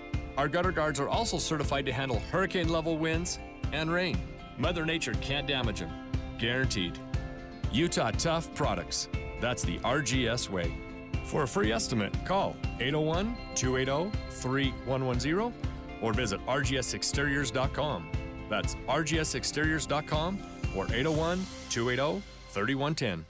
If you're living with dry age-related macular degeneration or dry AMD, you may be at risk for developing geographic atrophy or GA. GA can be unpredictable and progress rapidly, leading to irreversible vision loss. Now there's something you can do to slow it down and get it going slower. Izervay is proven to slow GA progression. Izervay gets GA going slower. Izervay or avacincaptad pagel is a prescription eye injection used to treat GA. Don't take it if you have an infection or active swelling in or around your eye. Izervay can cause eye infection, retinal detachment, or increased risk of wet AMD. Izervay may temporarily increase eye pressure. Your vision may be impaired after an eye injection or exam. Don't delay. Ask your doctor about Izervay today. Izervay gets GA going slower. Visit Izervay.com. That's IZERVAY.com. In 2024, dating is a disaster. We've been ghosted, breadcrumbed, stuck in situationships. Hi, I'm Debbie. I'm Caitlin. Welcome to our new podcast, Dating at Her Age. Dating has been so dicey for us, so we asked KSL, can we launch an all-new podcast about it? People use these dating apps. You're not really dating when you're on the dating app. Dating at Her Age, brought to you by Mountain Home Services. A new episode drops every Thursday on KSLNewsRadio.com. Start the new year with J&J Garden Center's Plantastic Sales Event and experience a beautiful garden inside your home right now. This Monday through Saturday, shop the stock greenhouses at J&J Garden Center and enjoy 20% off all indoor plants, pots, and Black Gold all-purpose potting mix. Houseplants add to the beauty of your home, and they can also boost your mood, reduce stress, and purify indoor air. It's true. Plants make people happy. Shop the J&J Garden Center greenhouses for classic favorites and rare finds. The expert J&J Garden Center team will help you pick the perfect plant for any light condition and area of your home. J&J Garden Center, open year-round with special winter hours Monday through Saturday, 8 a.m. to 6 p.m. Start the new year with J&J Garden Center's Plantastic Sales Event. Take Layton Parkway exit to Main Street and head west on Gentile Street in Layton. J&J Garden Center. It doesn't matter if your only neighbors are wildlife or just wild in general. If you work from home or work is technically at home, every homeowner can save money by getting a ThermWise home energy plan from Enbridge Gas. Discover ways to make your home more energy efficient and apply for rebates if you purchase any energy efficient appliances. Schedule a home energy plan from Enbridge Gas at thermwise.com. 10:30 at KSL News Radio. I'm Becky Bruce. KSL's top local story this hour. A Kearns family which lost their business to a fire yesterday morning says they will rebuild. Osvaldo Vaca Perez says his parents own the La Placita Market, and that fire was devastating. Like a parent passed away or something. It just feels like another part of our family just got yanked away. The cause of that fire still under investigation. Our top national story this hour from ABC News. The American Cancer Society just released its annual report. The American Cancer Society's chief science officer, Dr. William Dayhut, says what's discouraging is, for the first time, if you're a woman under the age of 65, you're more likely to have a cancer diagnosis than a man. That's due mostly to thyroid and breast cancers. As for what's encouraging, overall cancer deaths are down. We see a 34% decrease in cancer mortality since the high water mark of 1991. That's over 4.5 million cancer deaths averted. That's because of early detection, new drugs, and fewer people smoking. Sherry Preston, ABC News. A Utah lawmaker wants to make it illegal for companies to force franchise owners to open their stores on Sundays. Representative Ken Ivory's bill would only apply to business owners who were not required to open on Sundays when they originally bought the franchise. Your money at this moment, mixed bag on Wall Street, Dow and S&P 500 up slightly, NASDAQ down slightly. Essentially, it's a flat open split. Coming up, 2 more days of haze, sorry to say. KSL weather is next. KSL News Time, 10:31. A reminder about the simplest way to get updated for your day. Hit your KSL preset when you jump in the car, and we'll take care of the rest. Hear key news updates and traffic reports. Andy and Amanda from 5 to 9 in your car. KSL News Radio at 102.7 FM. Not all deals ended on Cyber Monday, folks. There's still a deal to be had out there, and that's with Salt Lake City Fat Loss. Salt Lake City Fat Loss is a program I joined last year to lose some fat. I kind of love that about the name. It's fat loss. It's exactly what I'm looking for, is to lose some fat. And with Salt Lake City Fat Loss, they told me they have the secret sauce to losing up to a pound of fat every single day. And that's exactly what I saw. I saw 57 pounds fall off me in 60 days. They have a reduction phase, and then they have a maintenance phase. So those 2 months, you are going to be seeing some huge gains. I have several friends that have joined the program, and they saw incredible gains. Or so I shouldn't say gains. They saw incredible results. It wasn't gains. It was going the other direction. Getting on the scale every single day helped keep them motivated. And if you join them right now, you can join the program. You get an extra $200 off because it's a new year and time for a new you maybe. Go ahead and check them out. Visit their website, slcfatloss.com. That's slcfatloss.com. Any Hour Services can help you make sure your furnace keeps you warm this winter. Whether you need a tune-up, a repair, or a second opinion about replacing it, call Any Hour Services or visit anyhourservices.com. We've got emergency traffic out there for you. Traffic and weather together brought to you by My Style Checking from Mountain America Credit Union. Heather, what's going on? Well, we've got a multi-vehicle crash northbound I-15 just before 123rd South exit in Draper. That's been in play for over an hour now. 2 right lanes are blocked. You've got a ton of emergency vehicles on the scene as well. It looks like there was debris scattered across other lanes of travel as well. So traffic right now is backed up all the way to the point of the mountain for drivers coming out of Utah County. There's also a stalled semi right before the Bangor Highway exit. That's way over on the right shoulder. It's not in traffic, but it's just adding to the slowdowns through that stretch of freeway. Murdoch Auto Team is celebrating 100 years of winter journeys at Murdoch Chevrolet.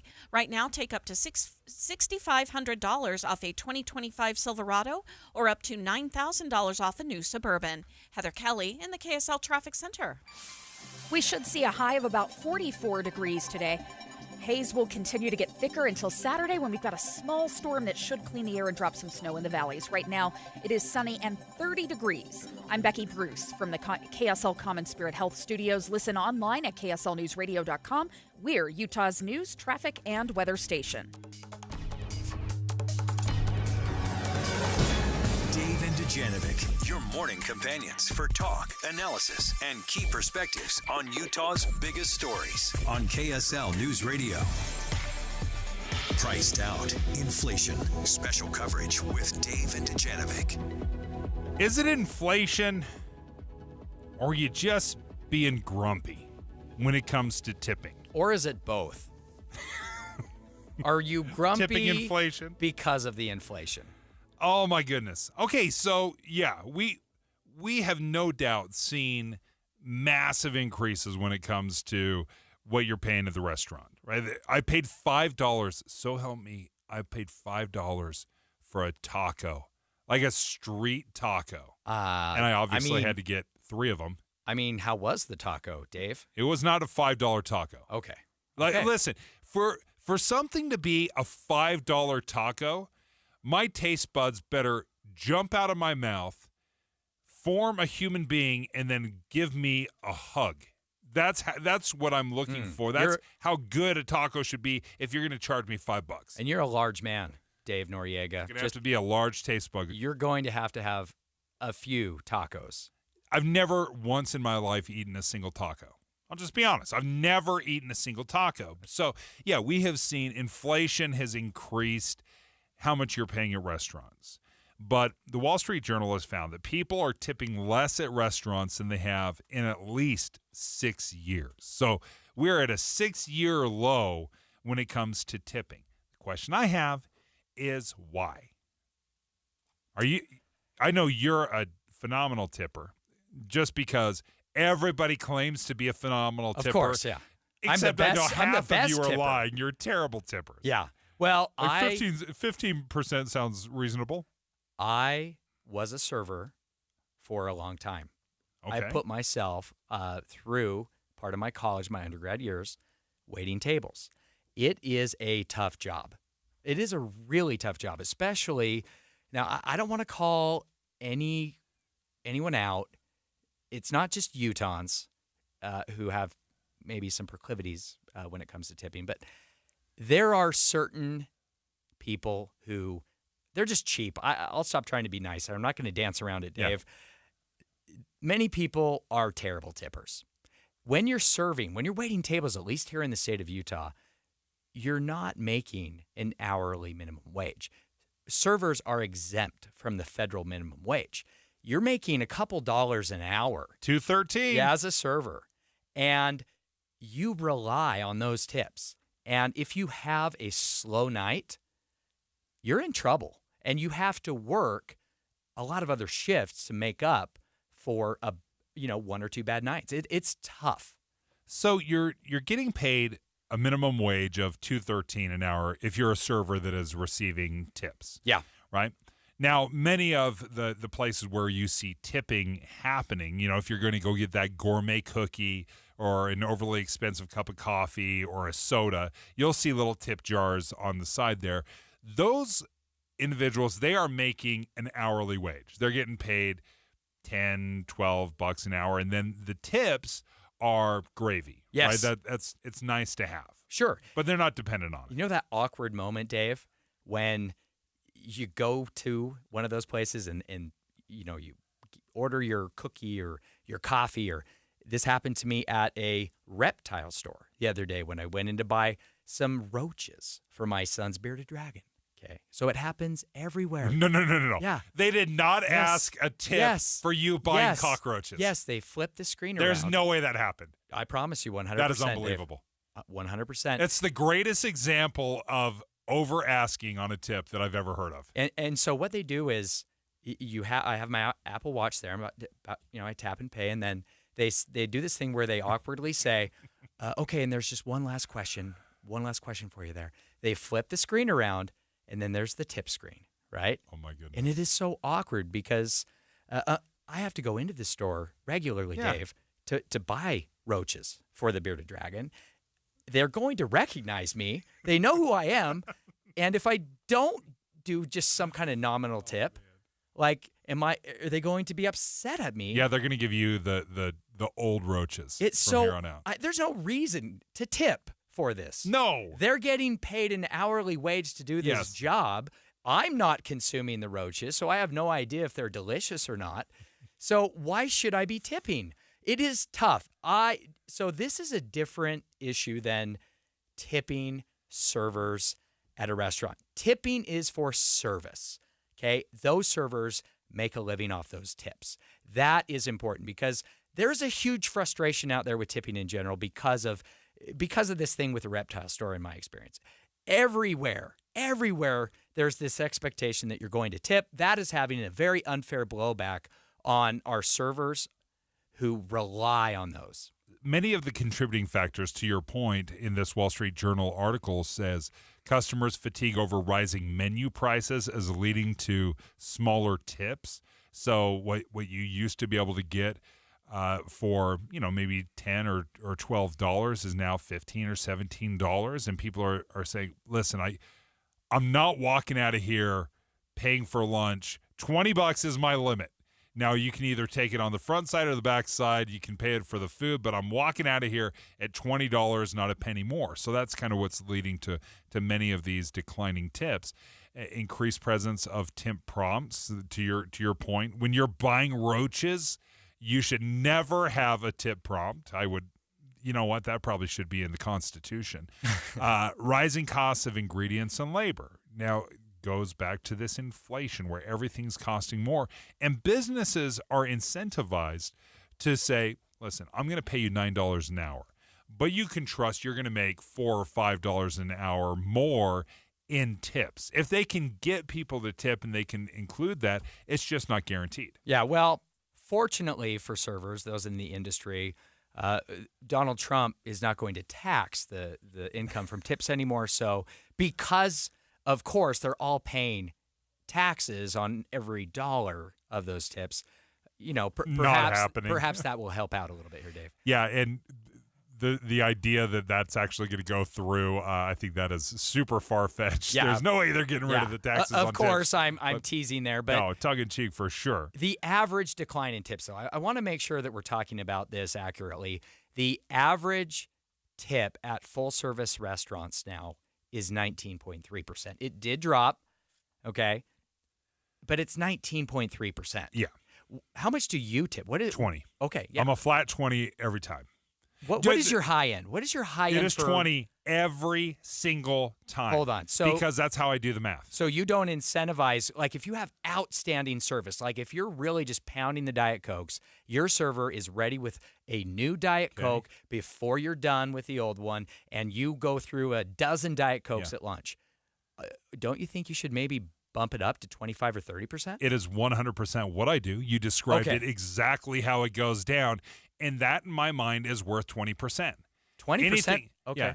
Now, out of the goodness of my heart, if it's terrible service, I still go 20%. But, I don't really adjust it. Again, because you don't have a higher ceiling for better service. No, I should. You tip the worst servers as much as you tip the best servers. It's unfair. It's dumb. Yeah, I get it, and I'm rewarding bad behavior. The math is just easier at 20%. Just pull out your phone, Dave. There's a calculator there. I can do it in my head at 20%. You take 10%, you move the decimal over, you double it. It's so easy to do it 20%. You could always triple it, and that's easy math too. Okay, so triple it, a 30% tip. You better be carrying me out to my car on wings of angels. It's a lot of Diet Cokes, Dave. I've seen you go through them. Let's come back. All right, I'm gonna give you one more example when we come back of why we got to stop taking it out on servers. But which one is it for you? I want to hear from you, poor tippers, or you declining tippers. We're not going to embarrass you. We're not going to shame you. I genuinely want to know, what is it that is causing you to say no to tipping or to tip less?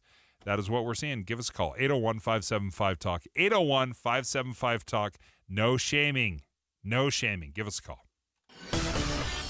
Emergency traffic brought to you by My Style Checking from Mountain America Credit Union. And we still have pretty big delays northbound I-15 coming off the point of the mountain from Utah County up to 123rd South in Draper, where a multi-vehicle crash is in the cleanup stages. Many of the vehicles now on tow trucks, but they still have 2 right lanes blocked. Heather Kelly in the KSL Traffic Center. Boy, right after the holidays, everyone needs a little cash, right? Oh, yes. We have great news for you. Right now, UCCU, Utah Community Credit Union, will pay you for your auto loan and credit balances. So all you have to do is just transfer your auto loan or your credit card balance to UCCU. And on top of giving you a low interest rate, which will save you money, UCCU will give you 1% cash back up to $250 on every loan you transfer. Amanda, as soon as I heard about this, I said, I'm in this exact situation. I transferred. I actually had to have 2 loans to get my car a year ago. Yeah. Long story. Got it consolidated into one, and they paid me 1% back for each thing. I've got 1 payment now instead of 2. It's so much easier, and it took me maybe basically an hour. I just went straight to the website. I applied. They said, you got to send me these documents. I did, and all of a sudden, within a couple of days, I had it all set. This is how easy they are to work with, always looking for ways to help you and your family. You can find out more on the UCCU mobile banking app or just go to uccu.com/transfer. Utah Community Credit Union. You're going to love where you bank. Bombas makes the most comfortable socks, underwear, and T-shirts. Warning, Bombas are so absurdly comfortable you may throw out all your other clothes. Sorry, do we legally have to say that? No, this is just how I talk, and I really love my Bombas. They do feel that good. And they do good, too. 1 item purchased equals 1 item donated. To feel good and do good, go to bombas.com/radio and use code radio for 20% off your first purchase. That's bombas.com/radio and use code radio at checkout. What was that? That is business phone bliss with the Ooma Cloud phone system. It handles all our voice, video, and messaging needs. You sound very... Calm? I am. Ooma has everything I need to run my business more efficiently, like virtual receptionist, call routing, and video conferencing. And it starts at just $19.95 per month per user, plus taxes and fees. Ooma. Nice. Find your business comm at ooma.com/radio. This January, Ogden is the epicenter of amazing RV deals during the Northern Utah RV Show, January 23rd to the 25th. Inside the Golden Spike Event Center, you'll find unbeatable pricing on new and used travel trailers starting as low as $129 per month on approved credit, and fifth wheels starting as low as $349 per month OAC. You'll also find every remaining new 2024 on clearance during the show. Plus, you can play now and pay later with no payments until April OAC. We'll also have the entire lineup of Go Play travel trailers ready to tour and take home at the lowest pricing of the year. Start shopping the biggest deals now at NorthUtahRVShow.com. On top of unbeatable pricing, every RV purchase receives a free 1-year RV Fix membership, your fast track to RV service repairs. Get in for free to Ogden's biggest new and used RV sale, the Northern Utah RV Show. 3 days only, January 23rd through the 25th, inside the Golden Spike Event Center. Sponsored by Vicious RV. Stock numbers 81734, 87503. Based on 20% down, 8.99% APR for 180 to 240 months. Subject to prior sale. See dealer details. Dave and Dujanovic. Tipping is tanking. That's what's happening right now, according to the Wall Street Journal. People are tipping less at restaurants than they have in the past 6 years. The COVID tipping boom is now over, officially. COVID tipping boom. Was there a boom? Oh, yeah. Okay. Oh, you get out of here. We were receiving stimulus checks, big old fat stacks of cash from the government, and they're like, make sure you eat out. Make sure you tip well. Okay. So did you bump up to 21% during the COVID when you had those checks coming, Dave? I don't know how to say this any more clearly to you. I pay 20%. Not a penny more, not a penny less. You're getting 20%. Now, you're right. I will admit this. I'm wrong. You are right. It should fluctuate from 15 to 25%. I think, for the ones that are hustling, that are doing the great work, you should reward that good behavior. And then the garbage ones that are out there, they should be punished. I mean, I think what you're talking about is the incentive here. That is what service is all about. Yep. It is about rewarding really good service, right? When I was a server in college, I was super motivated because of that incentive. I knew that I could have a direct impact on how much money I would make any given night by just working really hard. Most of the time. Extra friendly, Yeah. extra refills on Diet Coke. Yep. You pay attention, you get the orders right, you get the food in, you do your job well, you serve people well, and most of the time you are rewarded. One of the things I think we're doing is we're taking it out on the servers, right? They're making, and people may not know this, they make a base rate of $2.13 an hour. So they really are completely dependent on these tips. They have to have the tips. And oftentimes people don't realize there is what's called a tip share. I don't know if they had a tip share back in the day when you were doing this, but what they will be responsible for, the servers, is to pay 3, 5, maybe even 10% of the bill. And that money goes to the hostess, the host, the bussers, the dishwashers, Yeah. and that's so the server doesn't necessarily get that full. Well, 20%. Dave, this was part of my strategy in college when I was waiting tables. I would bump up my tip share a little bit. I would give the hostess a little bit extra so that they would send me the people they knew would be the best tippers. Smart. The people so smart. The people that they thought would order drinks and more expensive items. Also, I would up my share that I gave to the bar, for example, so my drinks always came out first. You made money hand over fist. I can just tell it. You made money hand over fist. That's why I am a Republican here in Utah. I believe in the free market, I believe in market incentives, Dave. That's what it is. Julene and Draper, we're taking your phone calls right now. Julene, what do you think? Let's hear your story. Well, I have a really clear standard when it comes to tipping on foods in the food service industry. If my food is delivered to me in a disposable vessel, nobody gets a tip ever. I will not be guilted into a tip. I actually take the time if I'm at a coffee place or a little sandwich shop and they flip that thing around and ask me for a tip, I will actually put other and spend the time to type in 0.00 so they think they're getting a tip, because shame on them for asking me. Oh, Julie, I love that. It's simple. If it's a disposable vessel, I love how you describe that. If it's a disposable vessel, no tip. If you got to wash a dish, boom, you're going to get a little something. Thanks, Julene. Let's go to Russ in South Salt Lake. Hey, guys. Long-time listener, first-time caller. How you doing? Fantastic. Great to hear from you. Yeah, I actually go the exact opposite because I grew up first job, 14 under the table as a waiter making 50 cents an hour. So I'm an over tipper. Yeah. Poor service, 20%. Good service gets 50%. And if you blow me out of the water, I will literally tip what I spend. Wow. Russ, he gets it. I like his style. Russ, I would like to introduce you to a restaurant down in the Lehigh area where 3 of my children are serving right now. I'm going to send Russ. You got to work it for Russ. Russ is going to take care of you guys. Thanks. Travis in Lehigh, let's hear from you. What do you think? Where do you land on this? So a lot of what you said is spot on, and I'm kind of on the Dave camp. I start at the 20%. If the service is bad, I'll go down. If the service is good, I'll go up.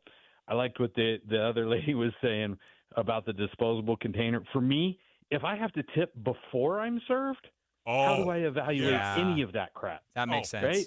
Travis, 100%. So if that's the case, and if I have to bust my own table, no way. I'm not tipping on that either, right? You know what? I respect that. I agree with that, everything you said. We appreciate you taking the time to give us a call on this, because what we are seeing is people are tipping less at restaurants than they have in the last 6 years.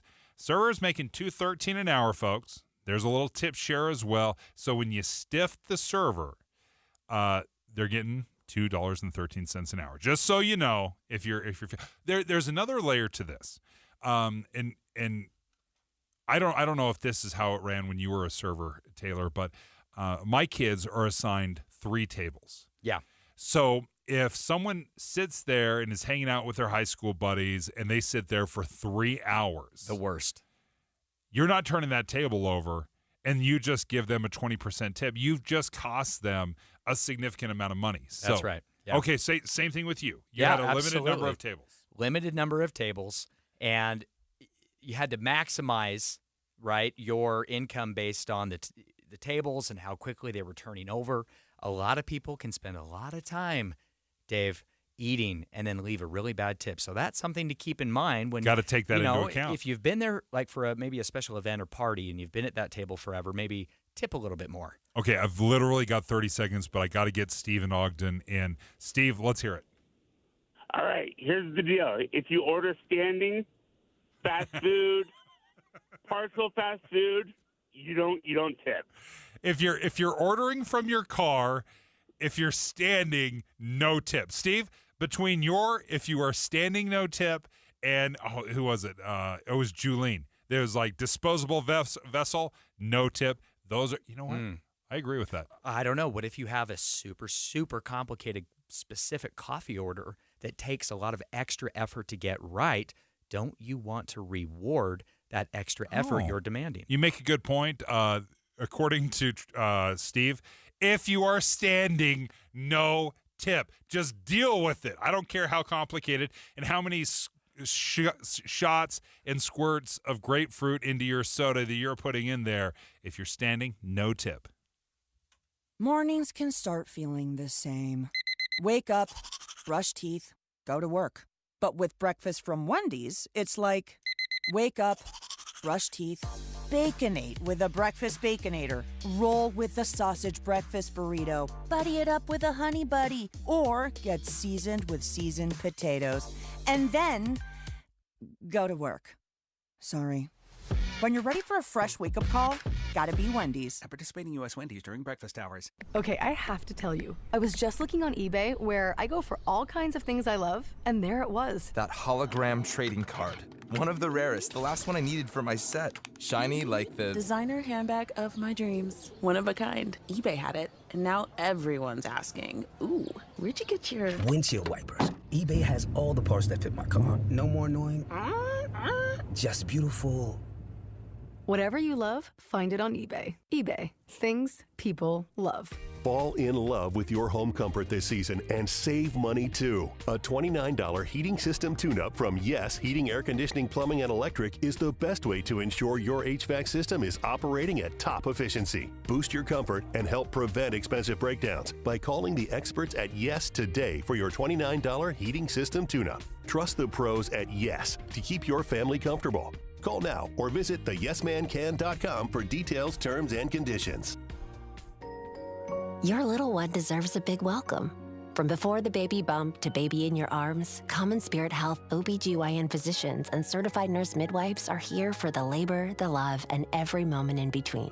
We specialize in prenatal, pregnancy, childbirth, and postpartum care to help you navigate this journey with confidence and joy.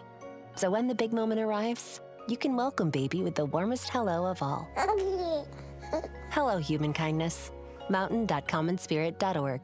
If you're living with dry age-related macular degeneration or dry AMD, you may be at risk for developing geographic atrophy or GA.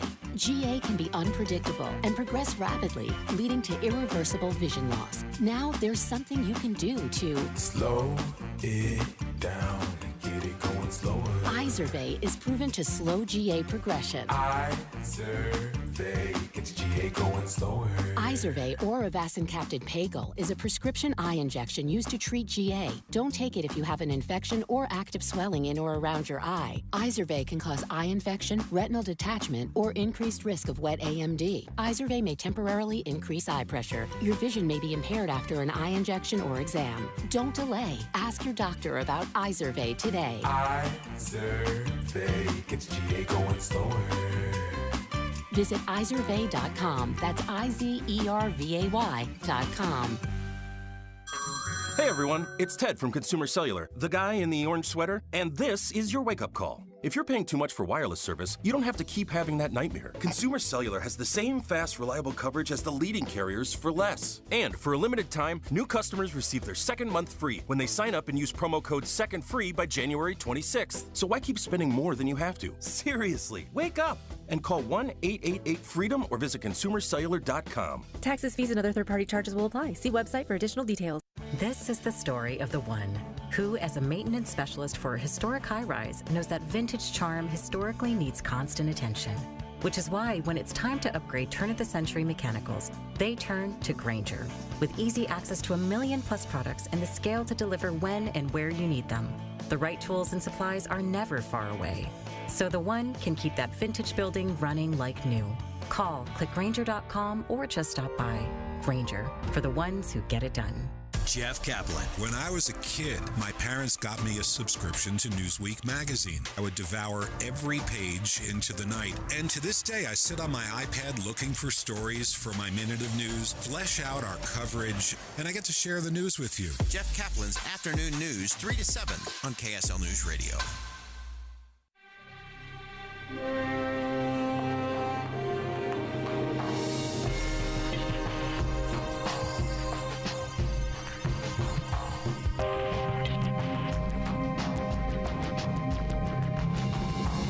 KSL FM Midvale. KSL Salt Lake City. From the KSL Common Spirit Health Studios, this is KSL News Radio. Utah's news, traffic, and weather station.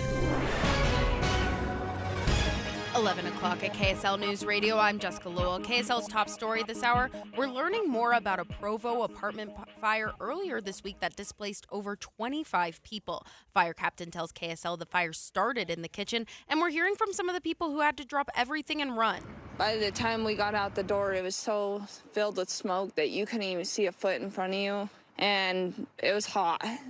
No one was injured in the fire, and most of the people in the apartments have been able to return home. Utah Highway Patrol troopers arrested a driver early this morning with a blood alcohol level more than double the legal limit. According to the booking documents, a trooper spotted a guy in a pickup truck going 50 in a 35-mile-an-hour zone on State Street at 27th South. Police say when they performed a breathalyzer, Beacom had a blood alcohol level of more than 0.2. The legal limit in Utah is 0.08.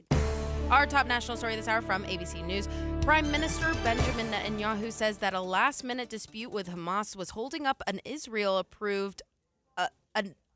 Israeli approval of a long-awaited ceasefire that would pause the fighting in the Gaza Strip and release dozens of hostages. Netanyahu signaled complications with the deal shortly after U.S. President Joe Biden and key mediator Qatar announced it was complete. Your money at this moment, the Dow is down 22 points, the S&P up 2, the NASDAQ down 56. Coming up, things will warm up a bit tomorrow. KSL weather is next. KSL News Time, 11:01.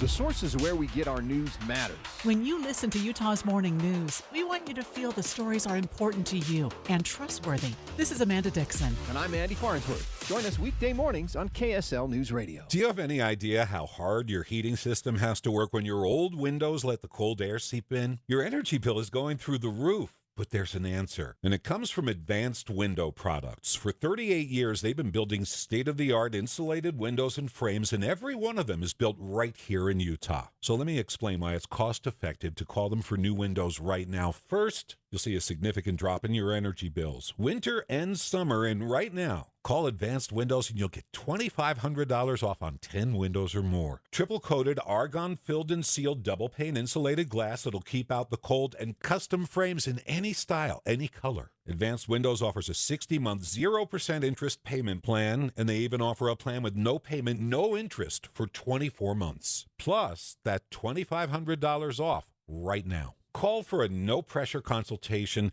801-850-9100. That's 801-850-9100, or go to advancedwindows.com. Things are just better with a partner or a friend.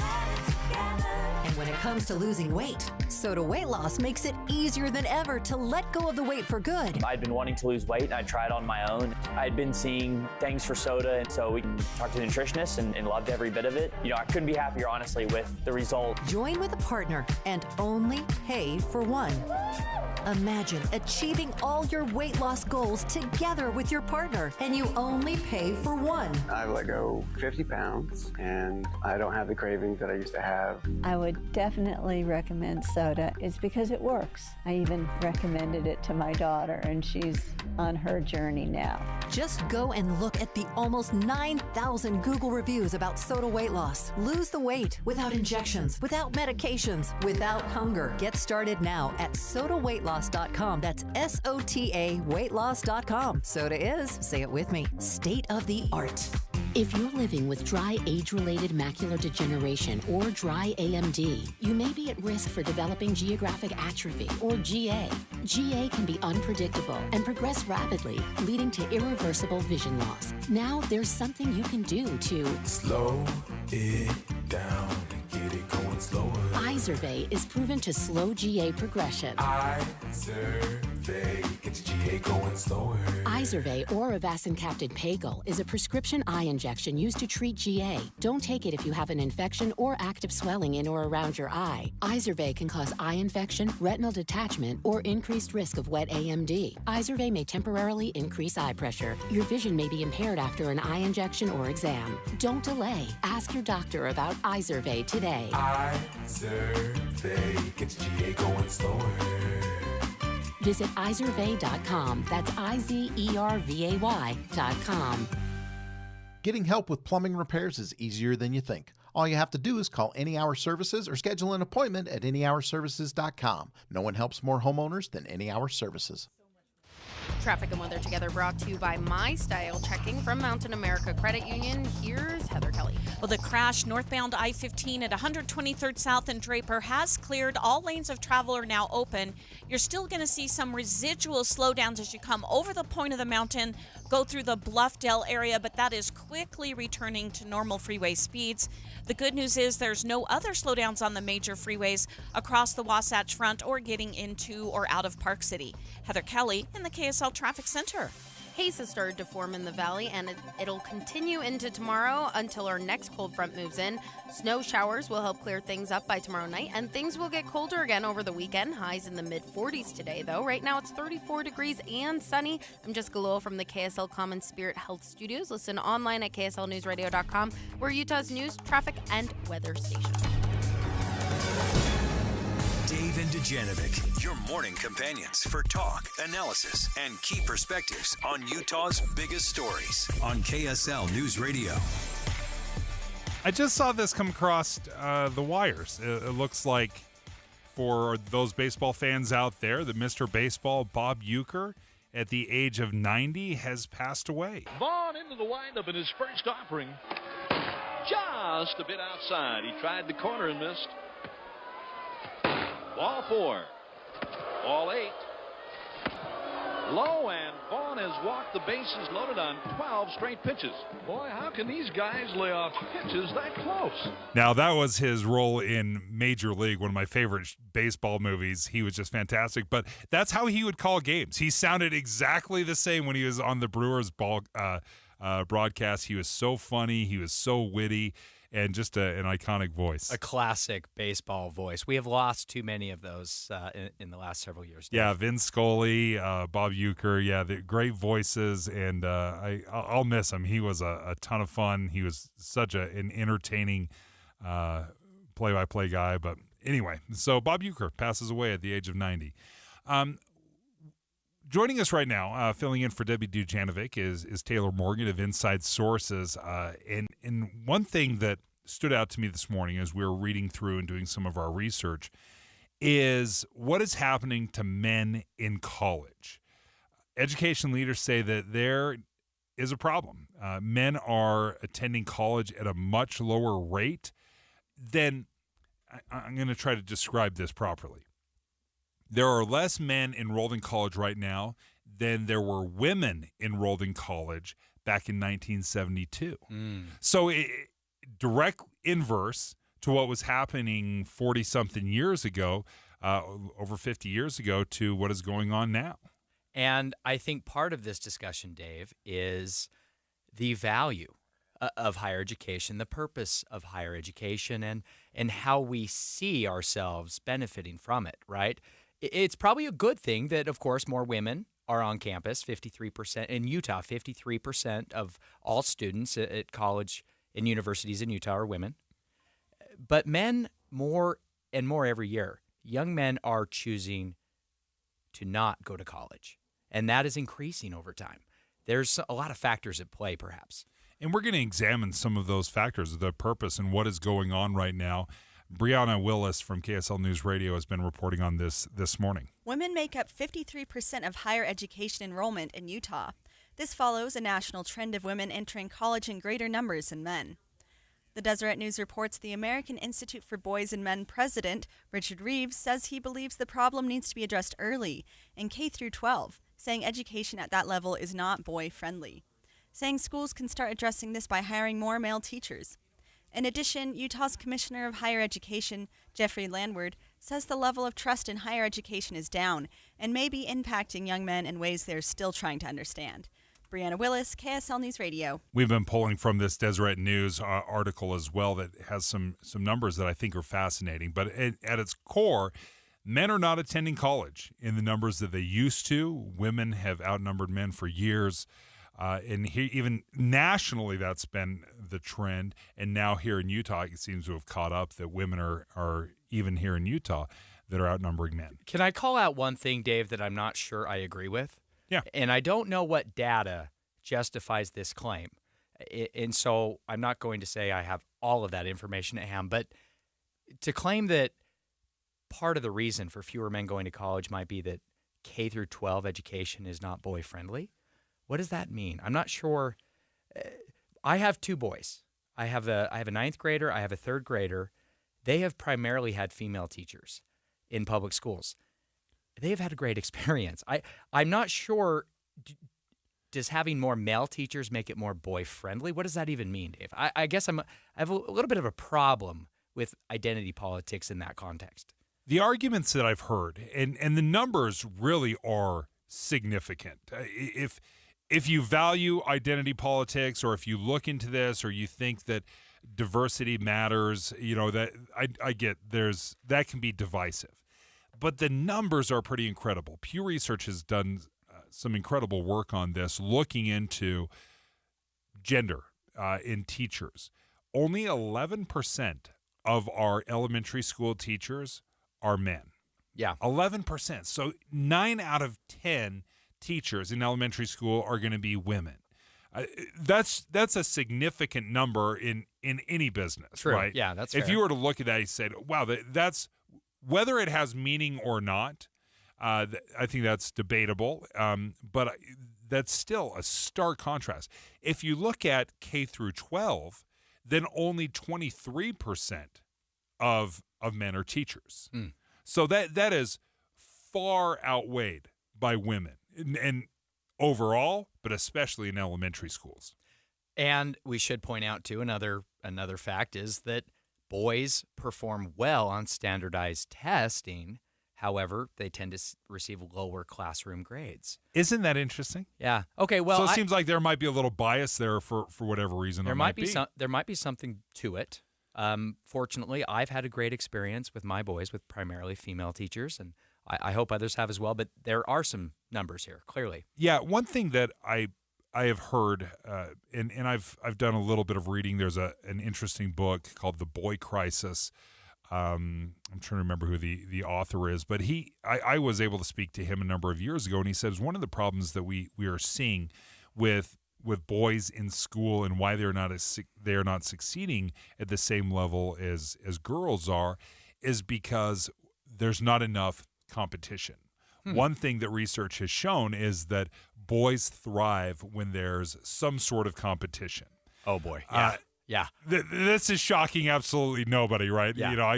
Every one of my boys, everything is a race, everything is a competition. I can't walk past them without them jabbing me in the ribs and starting a slap fight. Just bedtime, Dave. Oh. I say bedtime, and it is a brutal race to the end of the hallway, and they're bumping each other into walls, they're tripping each other, scratching, whatever it takes to win, right? So are we seeing some of these things that boys tend to favor? Are we using some of those skills in school? We know young boys are highly excitable, lots of energy, right? I mean, all kids are at that age, but in particular, are we finding ways that during recess that we are trying to burn some of that energy out of kids? Are there competitions? Is there more object lessons? Or, what are these trends that are happening? and are we addressing it? Because anytime we see a disparity, if these roles were reversed, and these roles have been reversed in the past, where women were underrepresented in college. So what do? We start developing programs. We start doing education and outreach. Yeah. And we've done this in Utah, where we say there's not enough women in STEM fields. So now all of a sudden, science, technology, engineering, math, all of that push is to go into schools, to recruit high school girls to get into the STEM fields. Yeah. We have seen that. Are we going to see a similar thing for boys? Yeah, and just by not having as many male teachers in the classroom in K through 12, boys are not seeing male role models in that profession, and then the cycle might perpetuate itself, right? So I worry about having a negative impact on girls if we flip the numbers there, more male versus female teachers, right? There, and it's not that simple. It's not just about gender, but certainly there's something to it. But what is the solution, or is there even a problem here? These are some of the numbers that really concern me when I look at men in college, and the enrollment has dropped, especially here in Utah. Men account for only 2 out of 5 college degrees that are earned in the United States. Now, if you're talking about 40% of men account for the degrees, less men are going to school and finishing their degree than women at a significant rate, right? When we're looking at big numbers, we're talking hundreds of thousands of students, millions of students, and you are seeing that men only account for 40% of college degrees. That gap is monstrous. Yeah. Spread out over big numbers. I think a lot of this, Dave, is what is the real value of higher education today when it comes to making a living and providing for a family. Trade jobs, those vocations, wages for those jobs are outpacing what you can make with a 4-year college degree. And so if you factor in the cost of going to college, it may not be worth it for more and more men. Non-cognitive skill development, they cite differences between boys and girls as one of the reasons why we've seen this dip in men in college. Wage compression, this is to your point with trade jobs, has made college seem less necessary. Now, does it just seem less necessary, or genuinely have trades made college less necessary? Yeah. And I think we're looking at that return on investment. And I've brought this up many times. Anyone that listens to this show knows that, as my kids have termed it, Dad's war on college, because I've looked at the return on investment, and I don't think we're doing a good enough job justifying the cost of college and not just getting into the workforce. Well, and a lot of Utah lawmakers agree with you, Dave, and they have made it clear. Of course, we can reference comments from Speaker Mike Schultz, from Senate President Adams, Majority Leader Kirk Cullimore, and others about addressing this. Like, the value of college is under scrutiny, and legislators are going to really be dealing with this session. They're going to be making some cuts to higher education, specifically in areas that they don't see as efficient when it comes to making a living, getting a good job. Now, is there a way to celebrate this and say, hey, look how well women have done, when, if you look back 50 years ago, that this discussion was reversed, where not enough women were going to college, not enough were getting degrees. Yeah, it's a good thing that more women are on campus. That's obviously a positive thing, and we don't necessarily need equity among genders when it comes to enrollment, but it's the sharp decline over time and the growing decline among men that I think is concerning here. And a lot of this is tied to the value proposition of a college degree along with the cost of getting it. When you start looking at and breaking down the numbers, and many of us are in this situation, and I've done this breakdown with my children, and the average number of years it takes to finish your 4-year degree, you would think is 4 years, right?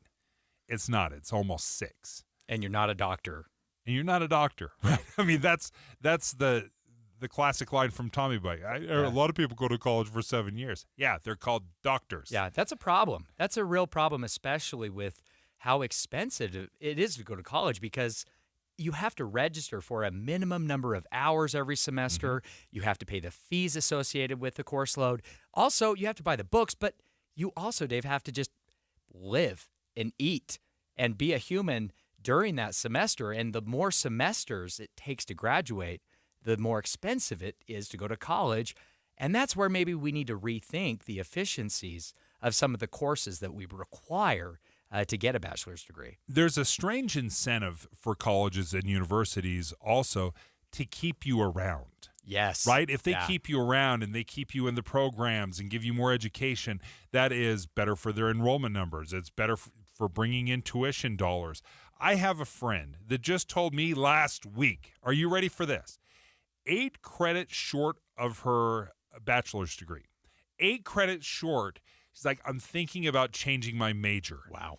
And so help me, it took everything out of me not to tackle her and say, what are you thinking? You are 8 credits away and you are thinking about changing your major? So this is such a great example, Dave. And by the way, this is what really sends Republican lawmakers into a tizzy, right? Because that education is subsidized by the taxpayers of Utah, right?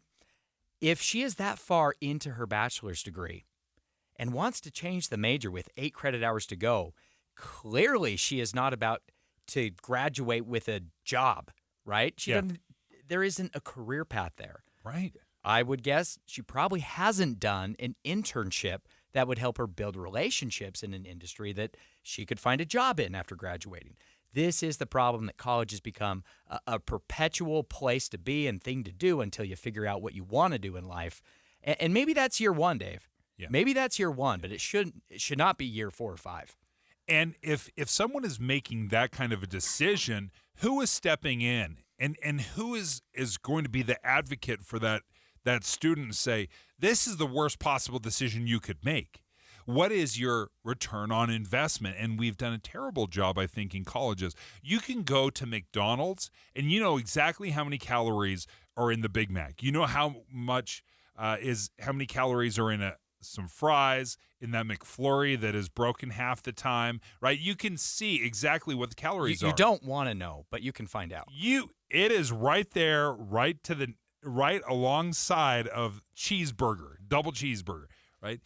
Why don't we have something similar in universities where you say, I'm going into this career, I should be able to see at a click of a button what the graduation rate is, what the expected return on an investment, this is how much it's going to cost me, this is how long it's going to take, and it should be all data-driven currently with your program, not nationally.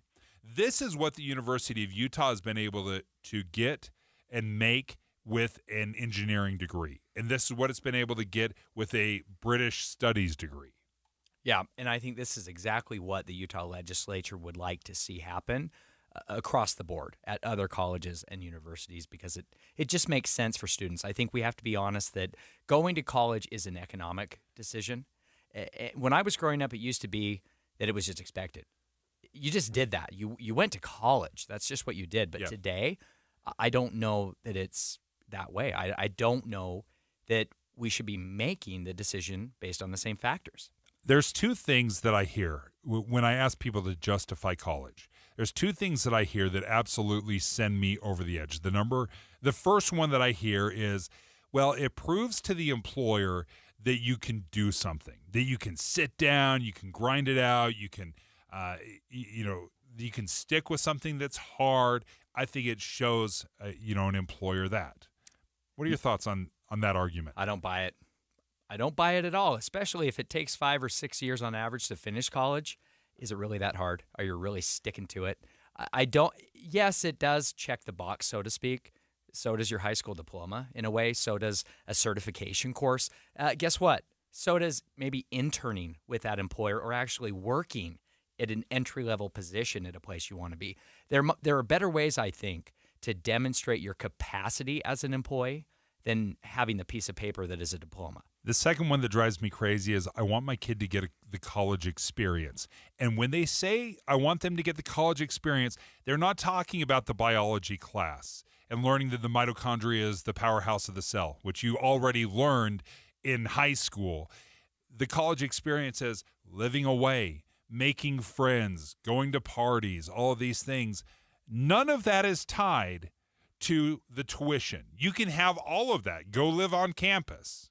Yeah, Dave, I'm going to disagree with you on this one, believe it or not, because I do believe that having a college experience, and when I say college experience, I'm referring to moving out of your home, Dave, moving out of your home, okay?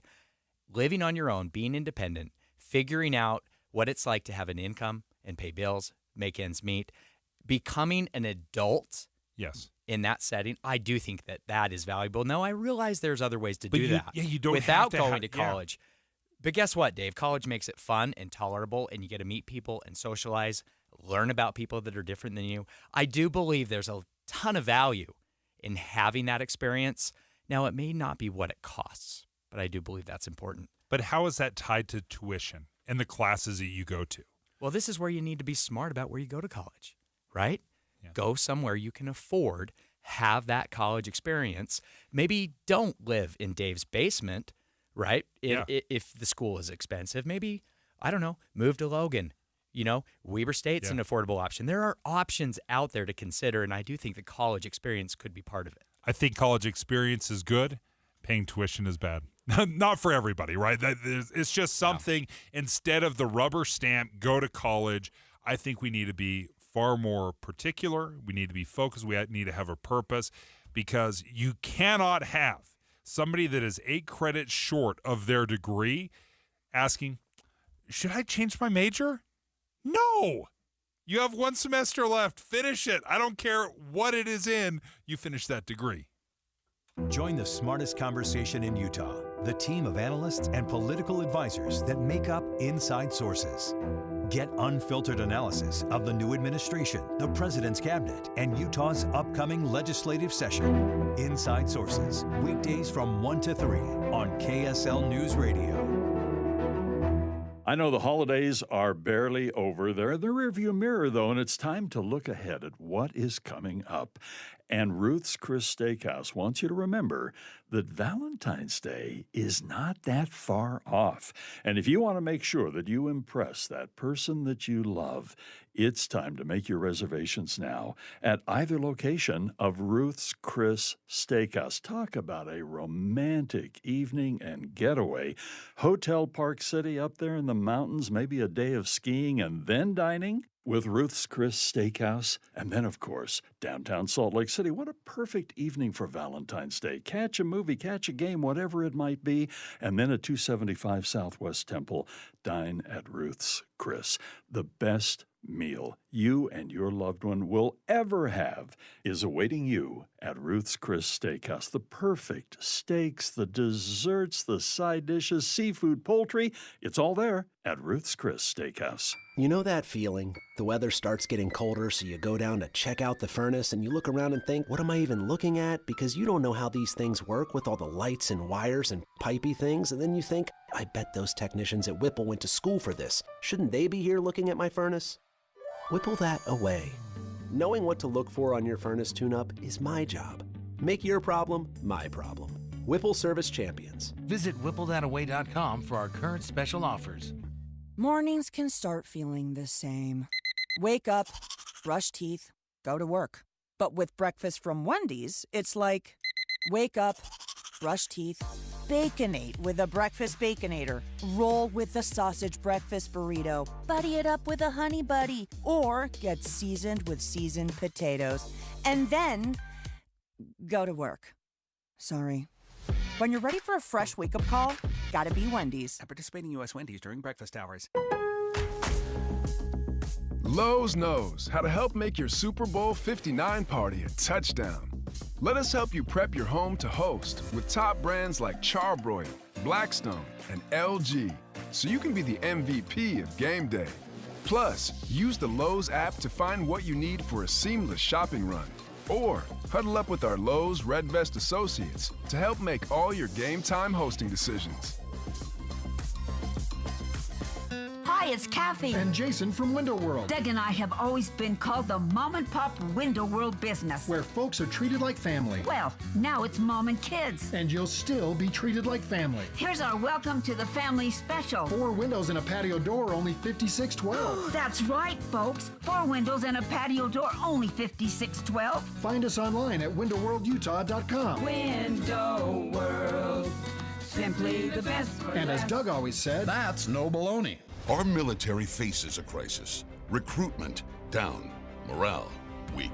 Our leaders more focused on going woke than killing terrorists and defending America. President Trump nominated Pete Hegseth as Secretary of Defense to change things. Hegseth isn't an insider or a swamp dweller.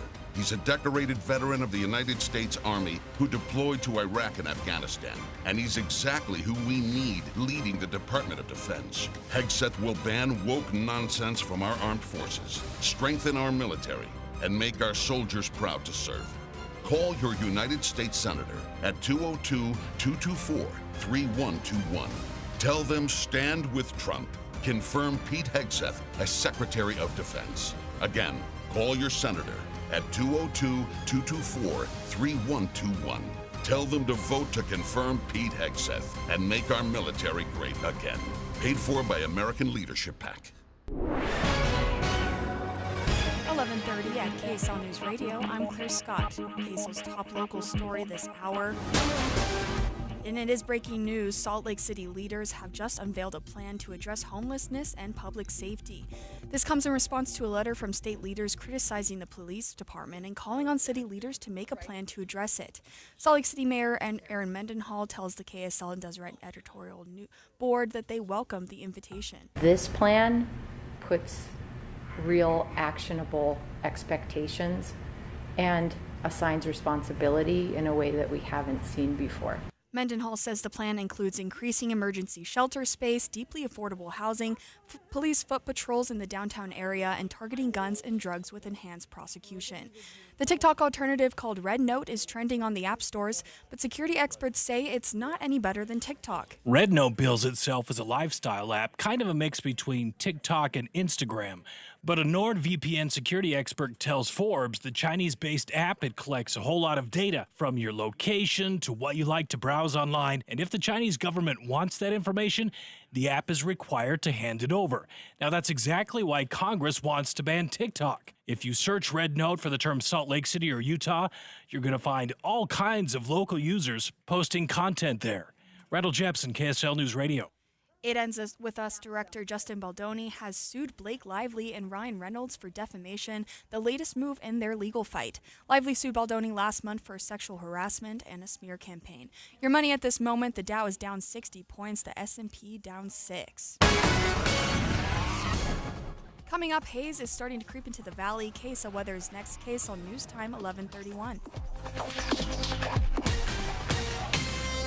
Mornings are for recharging. And they're for starting your day right. We volunteer to join you in the car. Get news and weather at 102.7 FM during the most important part of your day. Andy and Amanda, each morning between 5 and 9 on KSL News Radio. Have you ever thought about who to call? This is not a Ghostbusters commercial. Who are you going to call if your garage door goes down? It's Advanced Garage Doors. That's who I've absolutely loved talking to, because there's things I've never even thought about. Number one is a tune-up and an inspection. I've never thought about a tune-up or an inspection on my garage door, not once in my life. But does my garage door sound like a tank every time I open it and close it? Yeah, absolutely, because it needs to be tuned up. And with Advanced Garage Door, any garage door or motor that is installed by them, they're going to give you a free inspection, free tune-up every single year. And then there's a lifetime warranty on all the residential doors and parts. You're going to have that peace of mind. Just follow their recommendations. And if you're looking to freshen up your home, you want it to be rejuvenated, you want it to look amazing, you can design your dream garage door on their website. There are going to be few things that you can do that will transform the look of your home more than a new garage door.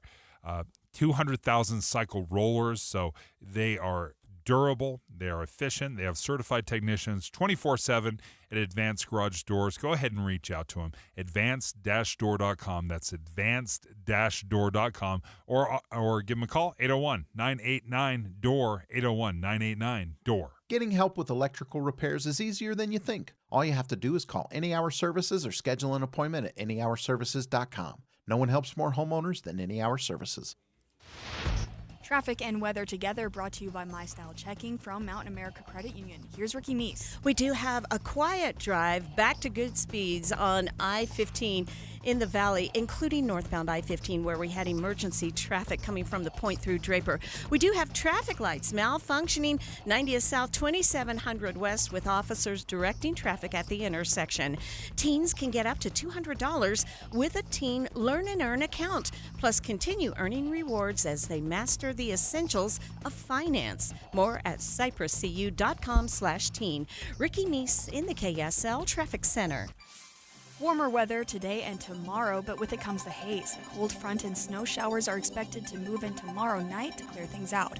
Right now it is 34 and fair. I'm Claire Scott from the KSL Common Spirit Health Studios. Listen online at kslnewsradio.com. We're Utah's news, traffic, and weather station. Dave and Dujanovic, your morning companions for talk, analysis, and key perspectives on Utah's biggest stories on KSL News Radio. This is a drum I have been banging for years. And I don't know what got me into this and got me so passionate about it, but for the better part of a decade, whenever we talk about energy, my very next question is like, well, what about nuclear? What about nuclear? Wow. Why are you such a nuclear guy? You know what? I think I saw a documentary one time, and it wasn't like the Chernobyl, everything's awful about nuclear. It was a documentary that was, hey, nuclear is the solution, folks. And it was a very compelling documentary, and I started looking at nuclear energy differently. So on this show, you've heard me speak about nuclear energy several times, many times, because I just think options are great. I love all the options. I love coal. Yeah. I love oil. I love all the fossil fuels, and I love solar and wind and hydro and geothermal and nuclear. But for some reason, we just have not come around to nuclear. Well, certainly nuclear power for Utahns, it's not a new concept, not a new idea. An organization called UAMPS, great acronym, by the way. I just have to give a shout out. Anytime there's an excellent acronym.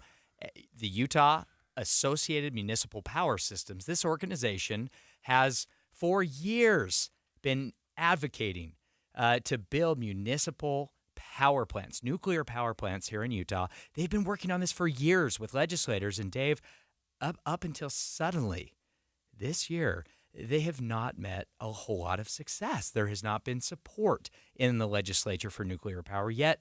However, suddenly, Dave, Speaker Mike Schultz, Senate President Stuart Adams, nuclear energy is at the very top of their list of priorities this session. And so, of course, the question in my mind is, what changed? What's happened?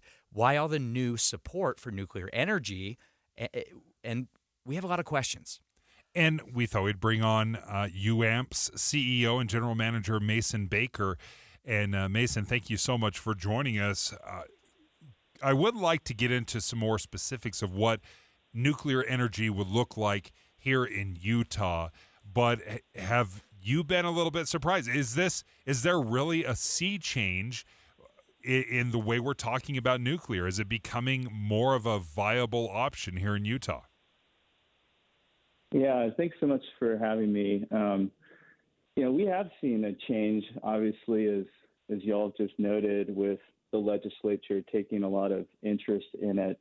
And I think some things that are happening, why they're interested, we are starting to see a lot more electric load growth in Utah, and we need to be planning for that. And nuclear offers a lot of opportunities to meet that new electric load growth and long-term have new nuclear projects come into communities and be a huge economic asset for those communities and the state at large.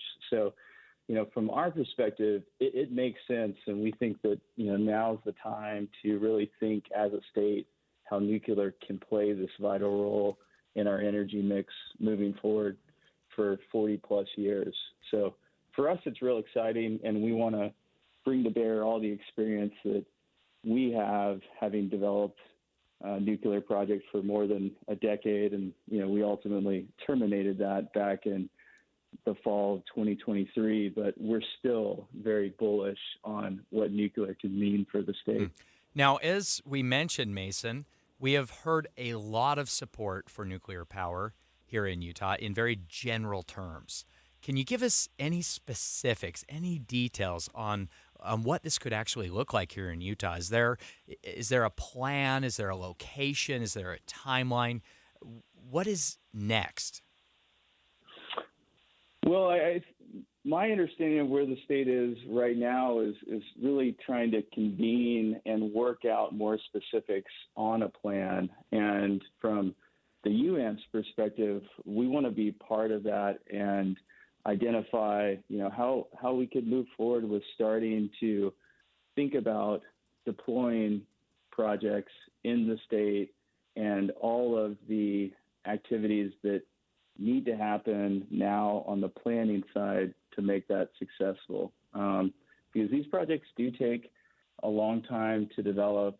We're looking at probably, if you start really developing one seriously, it probably would take about 8 years to bring it online. But to be more specific, we could see a couple projects move forward, and I think that that's what we should be doing as a state, is looking at, how we can move forward and develop these new projects and look at communities where they could be sited and start getting community engagement, because we want to make sure that we've got that community buy-in to move a project forward. We're discussing the excitement, I think is a good way to describe it, about the possibility of nuclear energy here in Utah, the Utah State Legislature. We've spoken to House Speaker Mike Schultz about it. There seems to be a lot of optimism about the future of nuclear energy. But whenever we talk about nuclear, there's been hundreds and hundreds of coal disasters. We can't even remember any of the coal disasters, but you ask someone about nuclear energy and someone's going to bring up Chernobyl, Fukushima, 3 Mile Island. What is different about modern nuclear reactors that is different than maybe what we've built up in our heads? Well, to start off, nuclear does have a very, very strong safety case. Everyone does focus in on, say, Chernobyl. But when we really take a step back and look at the overall safety case of nuclear, it is a very compelling safety environment. But we want to have that open dialogue and educate the public on it. I think that is key on new nuclear from our experience. You have to spend the time with the public on it and do it in a civil manner, so folks really understand, what the risks are. And in reality, over the course of commercial nuclear, what safety issues have there really been? And when you look at it objectively, it's very compelling. So I think it's just taking the time to go through that education process with the public. Well, we appreciate you taking the time to join us, Mason Baker, UAMP CEO and General Manager, as we have this discussion about nuclear energy here in Utah, the possibility. But you heard, to make this actually happen, it's probably an 8-year process to get something like this online. And when you're talking about the winds of change and political winds, where there's a lot of support right now, is it going to be there in 3, 4, 8 years? Because it's a massive investment, and it cannot be one of those things that we do here, which we love to do in politics, is we say yes for this administration, and then the next administration's like, never mind, we're not doing that again. Yeah, that's exactly right. And they need buy-in, not just from legislators, Dave, but also from cities. Yes. Yeah, because we all like it as long as it's far, far away from our land. Yep. So we appreciate Mason Baker from joining us. When we come back, dialing in on Utah's housing crisis when it comes to the state push for building new starter homes. Are the cities on board? Well, let's talk to the League of Cities and Towns next. This is Derek Miller speaking on business. Founded in 2011, Lendio is dedicated to servicing small businesses that traditionally finance leaves out. Through their marketplace of lenders and tools, more small businesses can qualify for and receive funding in record time. Co-founder and CEO Brock Blake joins us with more. Small businesses are the backbone of our Utah communities, driving growth and innovation. At Lendio, we're proud to support them by simplifying access to capital. We connect small business owners with one of our 75 lenders on our platform, matching them to financing options like SBA loans, equipment loans, working capital loans, and lines of credit, whichever product best meets their needs. And yes, the application process is free to the business owner. In 2024, we helped Utah small businesses secure millions in funding, empowering our local entrepreneurs to thrive and contribute to our state's vibrant economy. Beyond funding Utah companies, we're breaking down the barrier to capital access nationwide and have provided over $15 billion in funding to American small businesses. As the nation's leading small business finance marketplace, we're proud to call Utah home. Together, we're building a future where accessing capital is simple, fast, and personalized. At Lendio, they see a future where small businesses can get the funding they need right when they need it the most. They are helping to fuel the American dream in Utah. For more information, visit the Lendio website. I'm Derek Miller with the Salt Lake Chamber, speaking on business. Jazz games at Delta Center are unforgettable. From the atmosphere, the crowd noise, and of course, the electrifying on-court action. With ticket plans, you can go to as many as 11 games this season. Choose from packages like the All-Star Plan, Weekend Plan, or the Western Rivals Plan, and get what works for you. Come cheer on the Jazz and get your ticket package at utahjazz.com. Dave, and Dujanovic.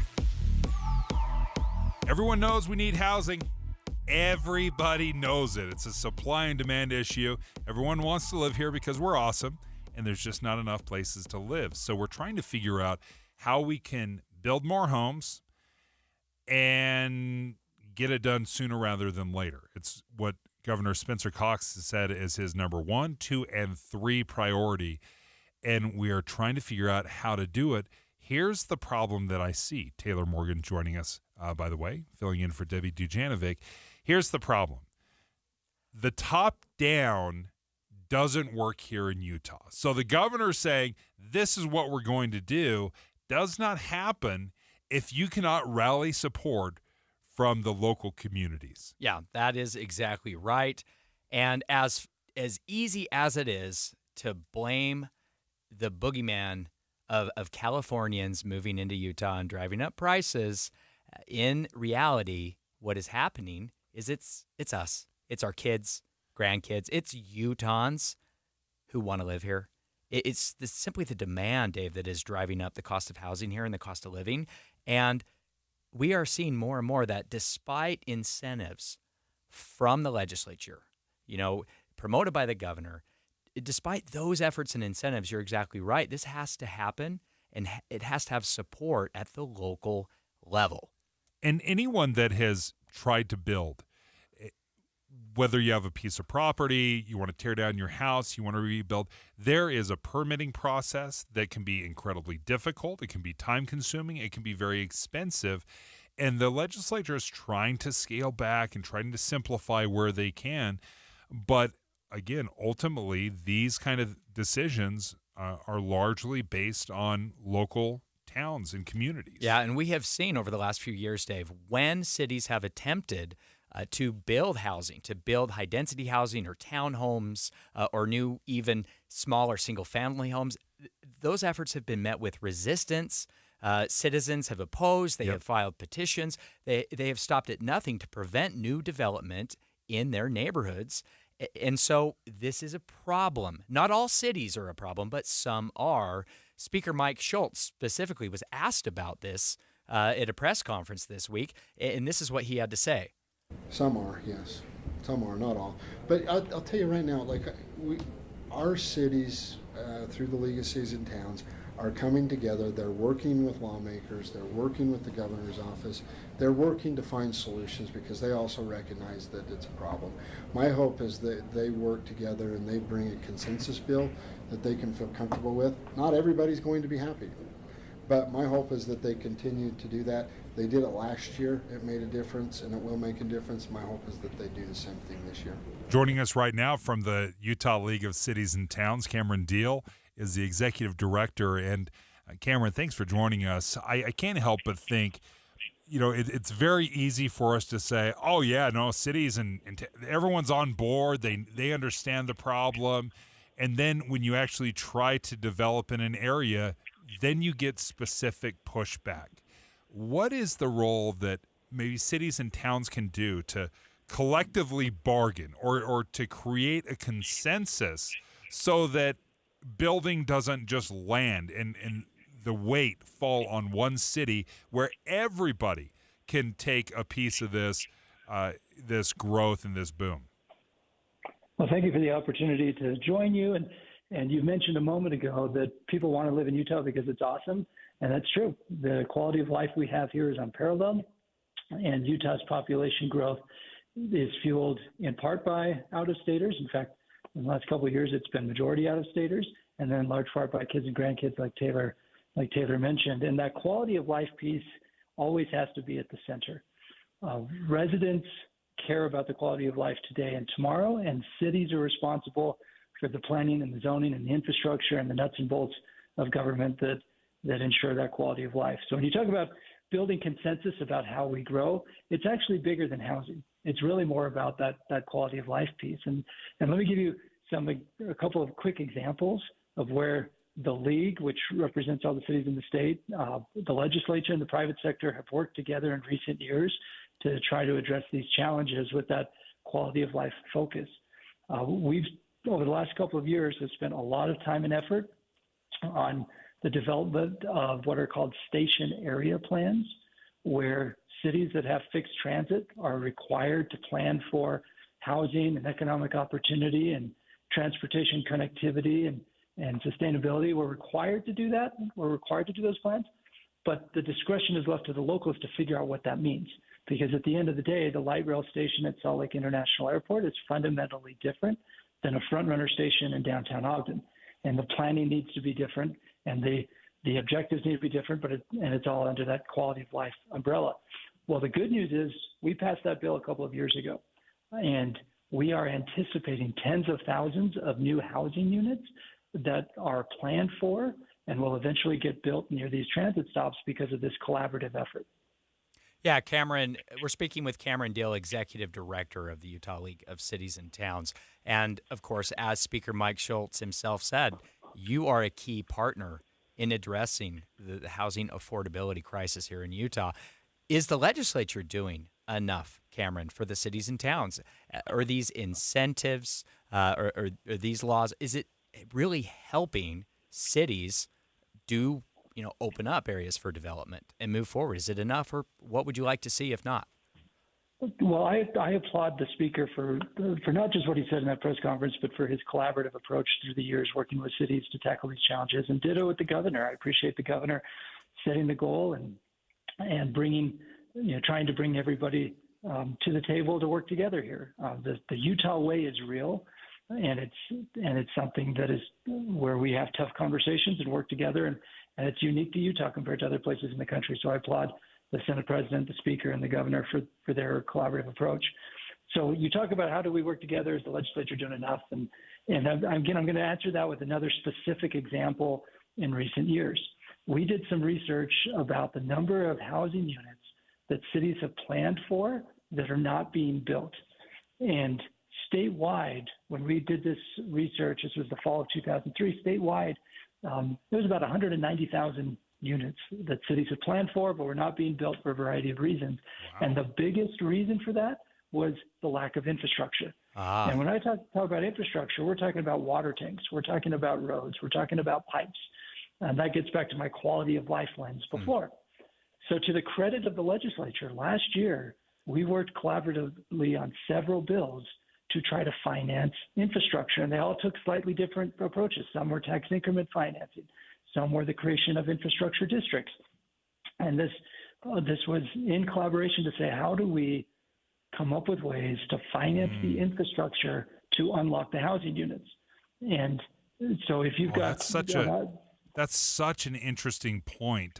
Thank you so much. Sorry, we're running out of time, Cameron, but that is such a great point, and I want to expand on that a little bit. Is when you have 190,000 possible locations that is being held up because of infrastructure issues, that is a very clear, let's do this.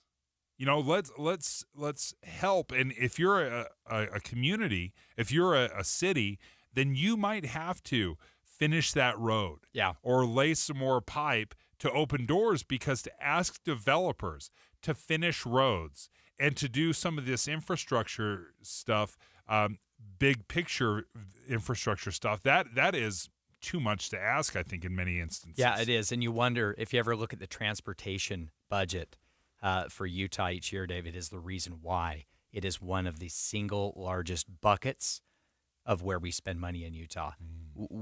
I do believe the legislature recognizes this. They see it. They are trying to keep up with it, but we need to do a whole lot more. Oh, that was such an interesting point. Thank you so much for joining us, Cameron Deal, Executive Director from the Utah League of Cities and Towns.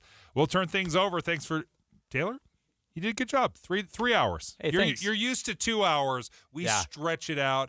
We add some extra caffeine into your diet to get to the full 3 hours. But thank you so much for joining us. We'll turn things over to the KSL News team and Maria Chaleos.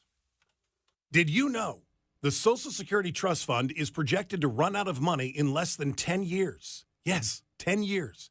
And according to Barron's, this could cost the average couple $16,500 every year in lost income.